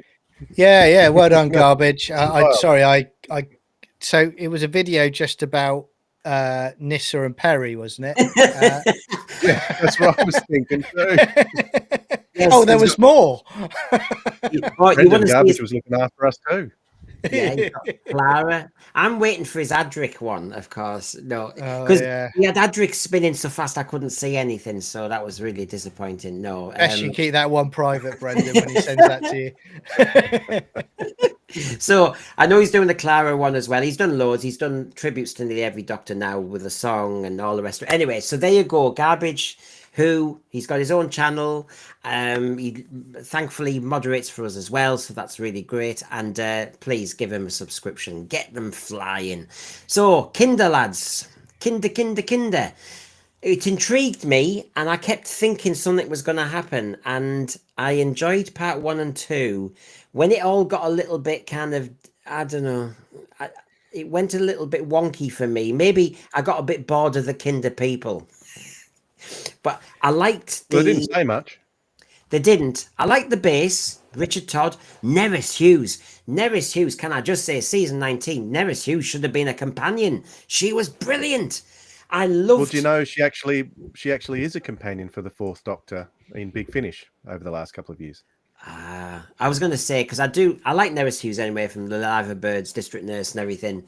I liked the more mature woman. I mean, she wasn't that old then, really, but. It's the Donna Noble, David Tennant again. It's just an older woman. It's better than having. I know you're going to say, go on, get another bikini shot in. But, Neris Hughes was good. And I liked how she was with the Doctor. And I thought their chemistry was really good. Oh, excellent. Can I just say, idiot? Yeah. This is you see, there were some great cliffhangers in this. The end of episode 1, then opening the box. What's going to be in it? I think the hype in this story was really good, but it never quite delivered for me when I then tuned in the next time. So, oh my God, they're opening the box. I'm dying to see what's in it. This is when it's going to take off. No, it's not. Maybe it was a bit too deep for me at that age. I was wanting. Do you know what I mean? Sometimes your expectations are all in the wrong direction. I know exactly what you mean. It was too deep for me as a kid too. I've come to appreciate it more and more as I've gotten older and been able to appreciate other aspects of it. I always found the acting of is Simon Rouse, I think it is, who plays Hindle. Yeah. Yes. As a kid, I thought, that's just crazy. What is this guy doing? I didn't know what was going on, but it is actually a brilliant piece of acting by him. In his descent into madness. It is really a fascinating watch, but it's still one that I've got to be. It's not one I can just throw on. I've got to be in the mood for it, and I do enjoy it very much when I am in the mood for it. But yeah, it's certainly not top of the list for me, but I still enjoy it. Yeah, I mean, go on, John. I was just going to say that. Yeah, the scene with him with the cardboard soldiers is brilliant. His acting is first class there. I as a kid, and I still love it now. I do love the machines that they're in. They're a nice design, a nice production for me. I will say, Adric does get on my nerves more than ever in this story because he's like, he gets in the machine, he constantly goes against what the Doctor tells him to do. Almost like a child rebelling against his father, really, in this story. But then again, you get the introduction of the Mara. That scene you've got on the screen there, I just think it's wonderful. Yeah, it really is good. It's so dark. Yeah. Yeah, there were some really scary scenes in this, and as I mentioned, Doctor Who, the music, the album before this is a piece that was done by Peter Howell, the incidental music in this, and you talked about the TSS machine, I think, before, and there was a track on that album called TSS Machine Attacks or something like that. Brilliant, yeah. And I knew that music before going into it too, so it was good to put all that music to the action as well. Oh, the snake! Yeah, we love it. We love a good snake. The We do. original Snake. Well, John likes his snake dancers. He's got the exotic discount membership with the Who Pets. So Yeah. Stephen O'Neill, the snake at the end is a letdown even when I first watched it in 82, but when they updated it on the Blu-ray, far better. Yeah, sometimes the upgrade works. The thing was, I was always expecting that Doctor Who was ambitious and the effects try and keep up with it. You know, we're used to that. But this was one too far, wasn't it? It was such a clever story. And it more is less. Sorry, less is more. Sorry. Exactly. Well, Doctor Who's best when they just let your imagination rip. You know, horror fan rock, you don't see much at all. It's all in the head, really. You know, you can imagine, you know, the Rutan is out there somewhere, and half the time you just hear its sound, and you have to do all the sound, you know, the imagination. Here, lighting, of course, being a problem. And the other one is, do we need to see the snake at all? I think for me, yes, I kind of agree, because I think you didn't necessarily need the snake reveal in the story, because you've had the Mara as unleashed, you know, because of the possession. That could have easily played on into Snake Dance without that element. But again, it's Doctor Who, isn't it? You know, I love the fact that I'll always praise them for, you know, the ambition of trying something as opposed to just playing it safe, you know. Yeah. And again, like I've said many a times, you know, the current production in the last few years, it's become very lazy, where it's everything CGI, you know, got to do it with the backdrop. Whereas, you know, you had great people putting stuff together in the classic Who series, and this is the same. Some of it works, some of it doesn't, but it doesn't take me away from the story. I really enjoy the story. Well, I mean, I want to give credit here. You know, John Nathan Turner gets criticized quite a lot, just like RTD does. But John Nathan Turner here got Christopher Bailey in, a new writer for Doctor Who. You got a concept that was not for kids. It was playing up. You know, it wasn't Space Babies. It wasn't Devil's Cord. It wasn't a Goblin King. This was, can you, you know, keep up with what's going on? It was deep enough. And so they respected their audience.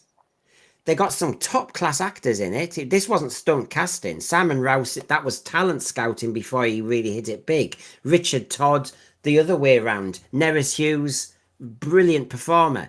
This was a good cast, and I've forgotten the old lady. She was good as well. She was, but you know, I still don't. Mary Morris, that was. Yeah, that's it. She was a great number 2 in The Prisoner. She was awesome. If you've ever seen that. Yeah. Yeah. So I applaud them for going for it. I really do, because that's what I think season 14 and 15's missed, that they played within their strengths, season 14, 15, even with their amazing budget. I never felt in any of New Who really they were trying to bust my brain, that they really were trying to challenge me, whereas I think Kinder was. 100%. Well, aren't they trying to make content? Well, content is a word that's horrible anyway. They're trying to make television in a way that someone can watch the TV and look at their phone at the same time. Isn't that how they're making TV these days? Yeah, that's it. It's sausage factory, basically. Yeah. And I disagree with the snake being a letdown. I thought the snake was okay. It's not the greatest effect in the world, but they had that effect going over the top of it that made it seem like it was going slightly out of focus. So you could tell it was like that. But many classic Doctor Who stories have effects like that. What about Talons of Wang Chiang? What about Caves of Androzani with the magma creature? Yeah. You know, there's plenty of stories with effects that are subpar, that if you look at the effect alone, that will let the story down. But as I'm loath to say proper Doctor Who fans, but fans who love stories, that's what we're looking at. We're not looking at the effects. No. If you know what I mean. Yeah, 100%. There was so much going on in this. I mean, this other world, that dark world, a lot of people in the thread have said that was really nightmarish. And I did find that really offbeat. That was, like I said, he's playing on her, he's teasing her, he's provoking her, he's horrible to her. And I couldn't work out how Tegan was going to get back. That was really, this wasn't Sarah falling down the stairs and Brain and Morbius. This was, where is Tegan? And he seemed so sadistic.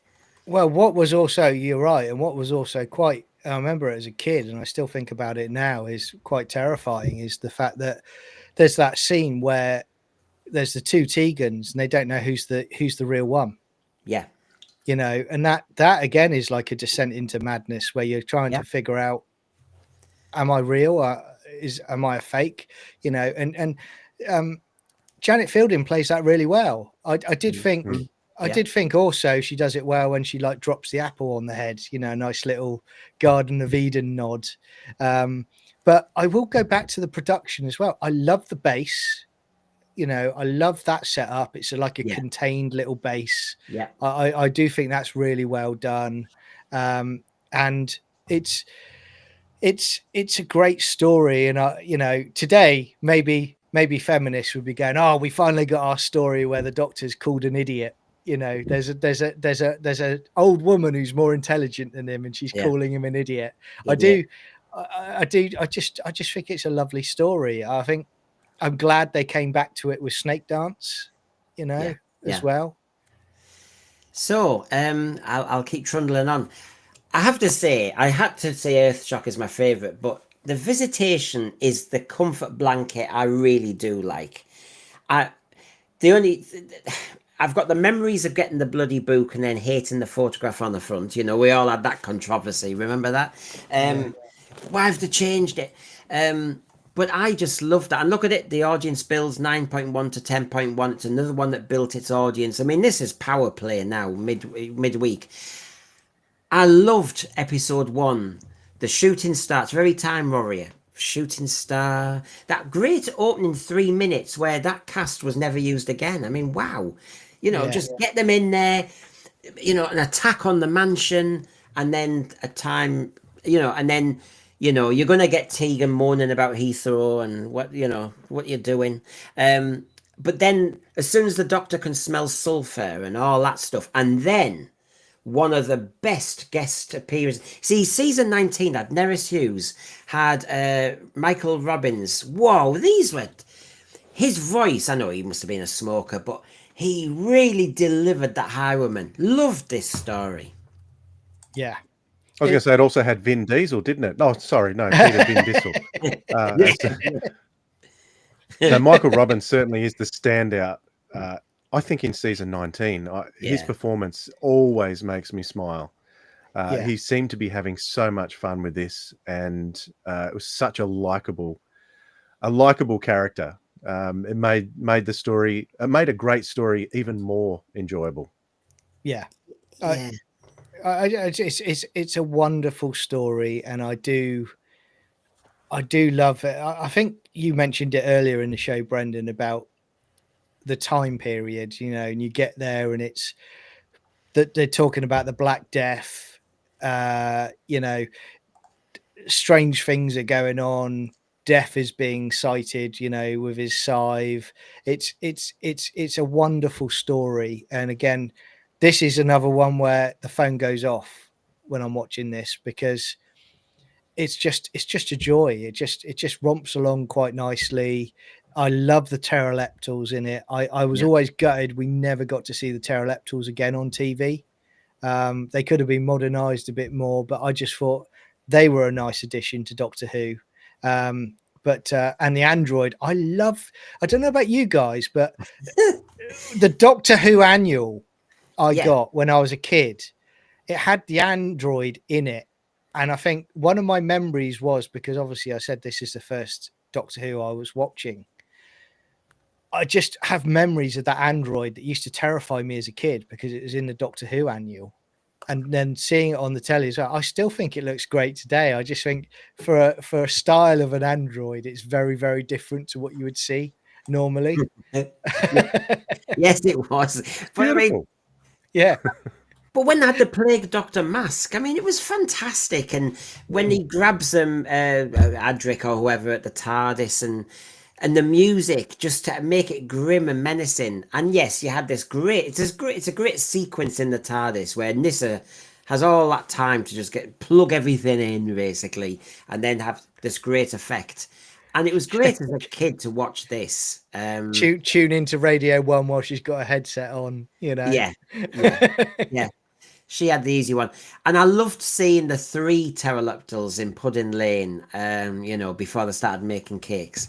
And I don't know, I know what you mean. I'd love to see more of the pterodactyls, but when you see the pterodactyl on the right, where basically he's just getting ready to go to London, and then you see the 3 in the left when the lighting was much redder, and you just thought, hello, excuse me, you know, let's just go back.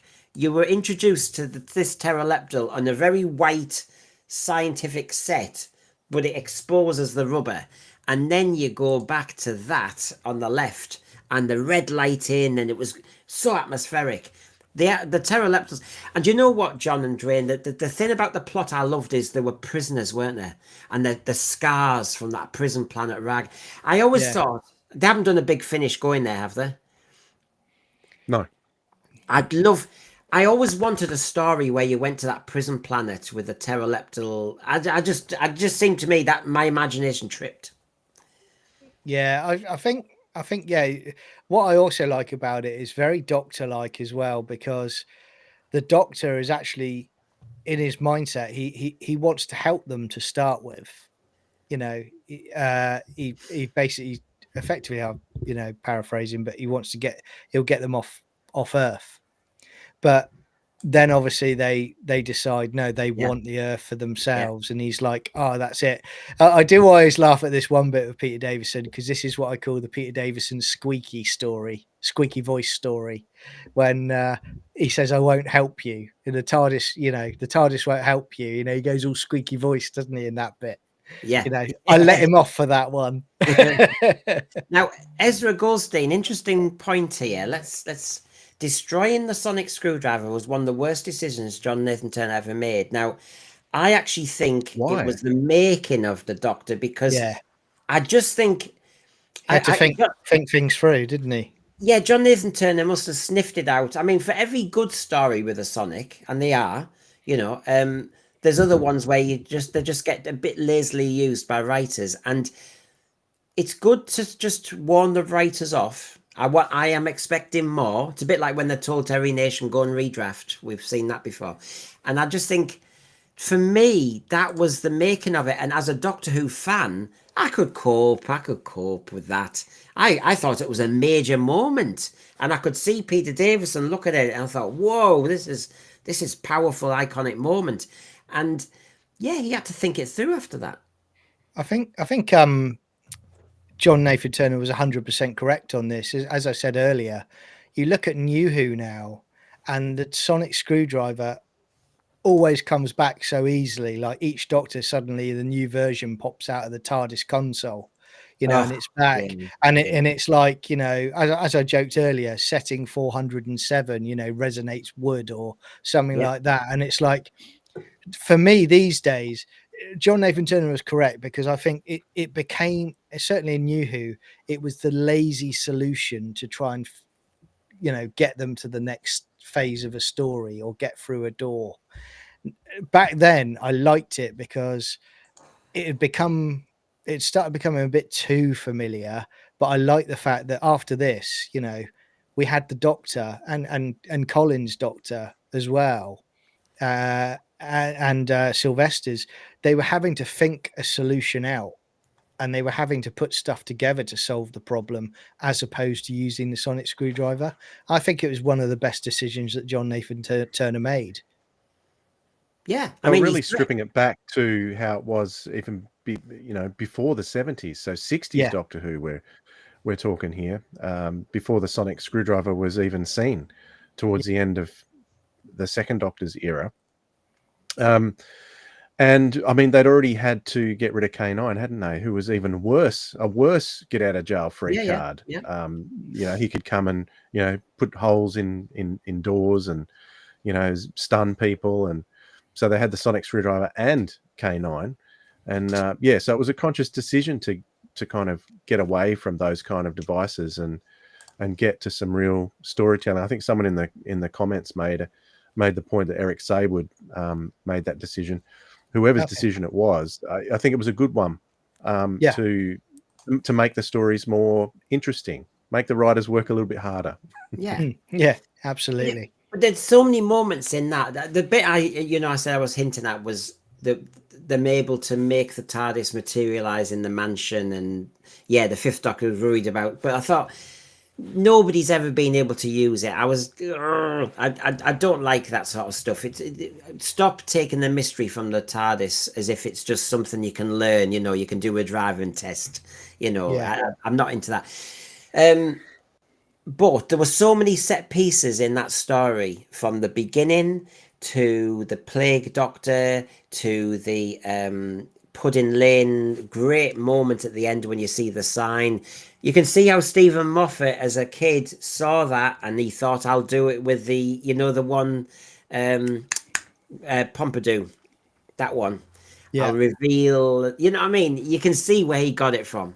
Great reveal. The attack sequence on the android, the pteroleptals in London. I know, yeah, the stuff with the thing that hypnotized them, and the Doctor says this is going to be a trick you don't see in theatre, and he does.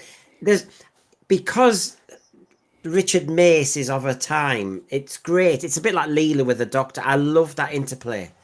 Yeah. And again, I like the fact, it's going back to kind of like Terror of the Zygons, where it's almost like, it's buried itself, their ship's buried itself in the ground as well. So I did like that, design.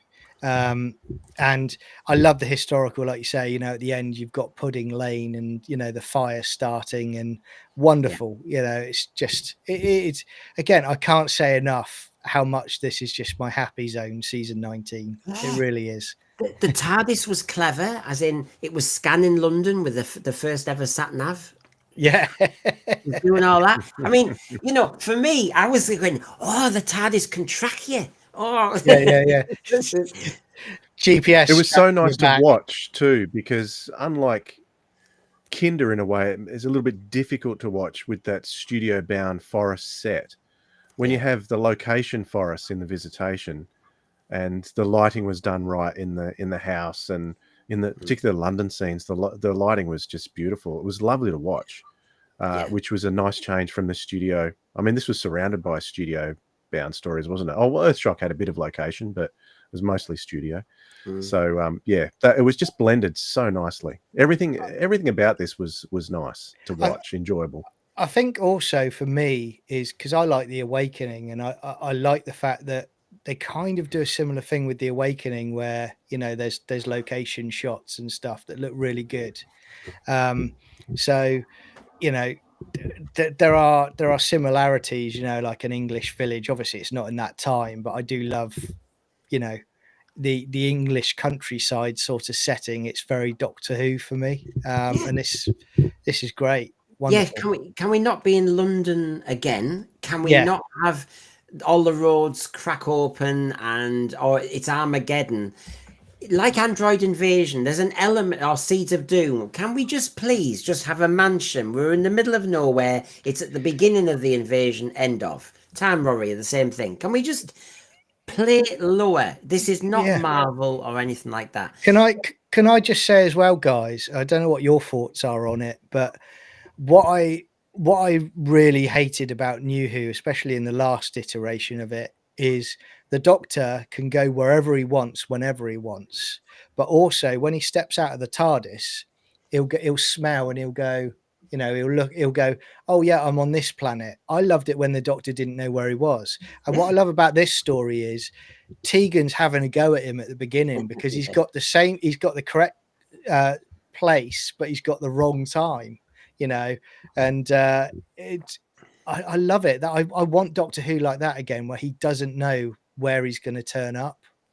Maybe I'll get this season 19 and season 18. Was it 17 as well? Maybe just the last two seasons. They were toying with the idea of short hops as well. Yeah. So the Doctor was always saying, I'm getting used to these short hops now. So there was still that element of control that he didn't have. Like he was able to go to some places and get there, but it wasn't quite as unpredictable as the black and white era. but there was they were playing with the fact that the TARDIS wasn't as controllable as it has become in the modern day. Well, Exactly. Michael Neeble's got a question for you, and what I'll do is then play a crazy cliffhanger and see what your answers are when we get back, and then we'll go and lead straight into Black Orchid, which is obviously one of your faves. So, what kind of power did the Doctor Who director have? Just wondering if Time Flight would have been better with Graham Harper or another director. Now, Peter Grimraid wrote it. Did he then direct it, or is there's something going on? No, it was Ron Jones. Oh, yeah. So what I'll do is I'll just get us all thinking about that one before we go flying into good old Black Orchid to finish off. One of the Doctor's gadgets? Don't want to miss the TARDIS, do we? The wounded thing in the capsule. Maybe it isn't the Doctor after all. Tegan is absolutely right. Ian, come on. Doctor, you're better. Perpetual regeneration. Life without end or form. Aye. Mordrin. Quickly, we've got to take off. That man, I don't think he's the Doctor, but he... Doctor! You're not the Doctor. You travel. Doctor, that's him. Welcome to my ship, Time Lord. I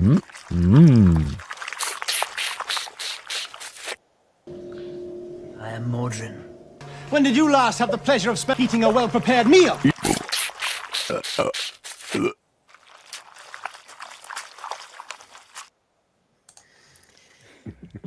Bit of Peter Davison there. So I like that one. I never watched Mordrin Undead quite the same way again now. Thanks, garbage. So on that question then, Mordrin Undead? I didn't think the directors had that much power at all. I didn't get any sense of that. Did you?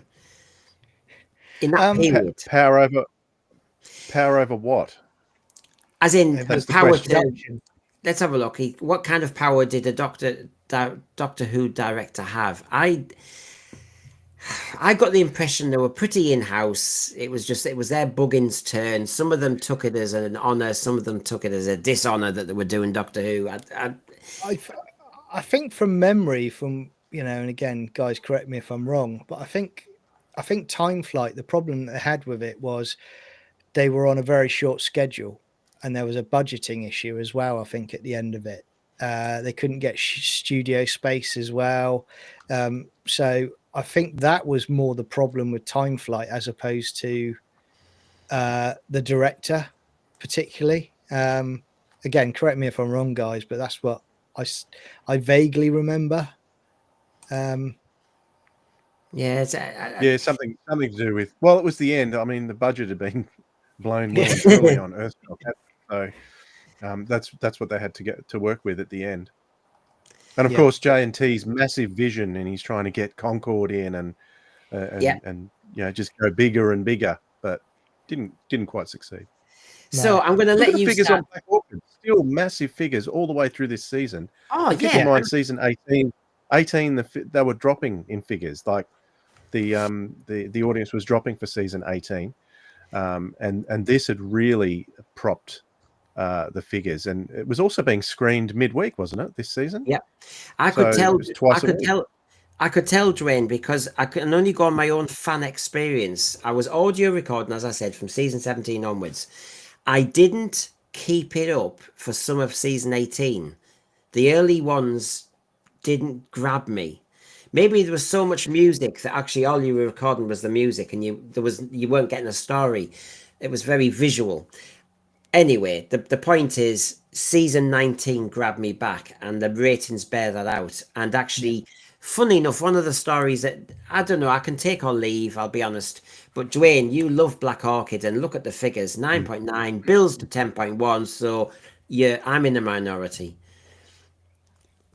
Well, I do love this story. I don't know if you're in a minority when it comes to fandom. This certainly doesn't get high on the list when it comes to fans, but I like this one a lot because I love historicals. I love that we've rarely had Doctor Who set in the 1920s. So the only other one I can think of would be the new series story, The Unicorn and the Wasp. Would that be a 20s story Yeah. as well. So there's only those two. So it's a very colourful period. As far as the story goes, well, this was written again by Terence Dudley, who wrote 4 to Doomsday. And you got to keep in mind, too, that not only did Peter Davison come from All Creatures Great and Small, but Terence Dudley wrote a lot of All Creatures Great and Small as well. So I don't know if he was the perfect fit for Doctor Who, but he would have been someone that JNT knew, and it was probably got in through All Creatures. So, yeah, not the strongest stories in the world, but the location was just wonderful for me to watch. Loved it. I enjoyed it immensely, and I think I always found this one is like the TARDIS cruise holiday. You know, they take a break. Yes, you have something happen with the brother, you know, that is resolved at the end of the story. But yeah, it's like the holiday really. But I for the crew. But I also love the setting. I love the steam loco or the railway platform. Yeah, you know, at the beginning, that's all wonderful stuff. And I love the setting, you know, with the house, like you said, Dwayne, you know, in the 20s, it's great. And of course I love the cricket match as well. You know, it's just great joy, and it's a nice story, you know, and I don't know why people don't rate it higher, like Dwayne said, but it's nice. It's nice. I don't castigate it or knock it down. It's just, I think it's, why do we come to Doctor Who? And we all come for different reasons. So I come for the sci-fi adventure somewhere else. I do like, and I've said I like the Visitation. I like that kind of pseudo-historical. This one was much more, almost really bogged into the historical. I loved all the sets. I mean, obviously, but I suppose I like it when Doctor Who looks distinctive. And of course, this looked like, as people are saying, Miss Marple, it looked like Praro, it looked like a lot of good old BBC or ITV productions of the time, except you stick a TARDIS in there. I always like it when you just kind of jump a bit more, but that's just me. And for every time I say that, I love the Time Warrior. So, you know, hello, there's inconsistency everywhere. I keep expecting... Sorry, I was going to say, I keep expecting Kay Harker from Box of Delights to turn up on the platform at some point, you know. But isn't this the beauty of Doctor Who? Like the variety that we have in season 19. You got these crazy, bonkers sci-fi ideas like time flight, and you got interesting philosophical ideas like Kinder. You got science fiction historicals like The Visitation. Yeah, interesting stories like Cash. Like you've got everything, and you got the pure historical here. The action of Earthshock. It really does. If you look at it, it's got a bit of everything. Season 19, which is what I believe Doctor Who is all about, and it should be all about. Yeah, 100%. And the thing is, with Black Orchid, it's only 2 parts. So if it's not quite your Doctor Who story, it was over in a week, I have to say, and therefore you can't be harsh on it, because basically it tried something, it didn't fail to land it. It's just it wasn't my thing, and I was looking forward to then the next one. So 2-parters are beautiful in that way. You know, you're in and out. Whereas sometimes the 4-parters, or as was the 6-parters, if it's the story that doesn't gel with you, a bit like 4 to Doomsday, right, okay, I've got to Can I just mention this one? We haven't talked about the novelizations, and being an audiophile, of course, I do listen to novelizations. The novelization for this one, being a 2-parter, is heavily expanded, and it's read beautifully by Michael Cochran. He's got one of the most enjoyable voices to listen to on audio. So if you want to experience Black Orchid differently, if you haven't liked it so much on TV, I recommend you get the Target novel audiobook. It's really nice to listen to. Very interesting too. Well, I might do, because like I say, I've got nothing against it. Nis has given more to do, as in Sarah Sutton's given more to do, and I always like it when you get a doppelganger or something. It's always normally the Doctor in Arc of Infinity or something like that. So it's always two Sarah Suttons in one story. Blimey, it's like heaven. Thank you very much. Yeah, apparently, according to everybody's rumours in the thread, I was waiting for the story with 2 Adrics, but no. AI will fix that for you. I'll speak to Garbage. So to end this off, lads, where good old Michael Neal, I'll mention him. But my big question to end is, what was your top moment in the end? Was it the shock of the Adric at the end of Earthshock? Like, whoa, because we hadn't seen the death of a companion. Was it something else in particular? I mean, Dwayne's just listed a lot of the beauty of season 19. What was it that actually grabs you when you think of season 19? You go, that moment there, whoa. For me, I think it's the visitation is the standout for me, particularly at the end. You know, you got the hint of the Great Fire and the Doctor just going like that, and then the putting lane sign burning. That scene as right in the middle of the season, and I think that epitomizes the season for me. It's the standout for me. John? You mentioned it earlier, Brendan, but I adore the Earthshock moment where you go through the eyes of the android and it's the Cybermen reveal. You know, it's just iconic for me. And, you know, they'd had an upgrade, you know, they look great. And it was like, flipping out, get me to next week. Yeah, you know, yeah. Wonderful. Yeah, it was a key moment. The Earthshock moment did surprise me. I think they overdid it with everyone goes on about there's no music in the credits, but I was audio recording. I was going, I'm recording now. So isn't it funny how everyone goes, oh, it's such a dramatic moment, and I'm sat there recording silence. And I'm thinking, why am I doing this? And do you know what? I still recorded it till it went to the end, and I'm thinking, but why am I recording nothing? Well I've never. You're still trying to work that out. Yeah. I've never played it back. Surprise, surprise. But anyway, Michael Nemo, you've been a good pal tonight. Thank you. If he'd have stayed, Richard Mace would have made Black Orchid and Earthshock and Time Flight even better. Well, when you've got a good potential companion, yeah.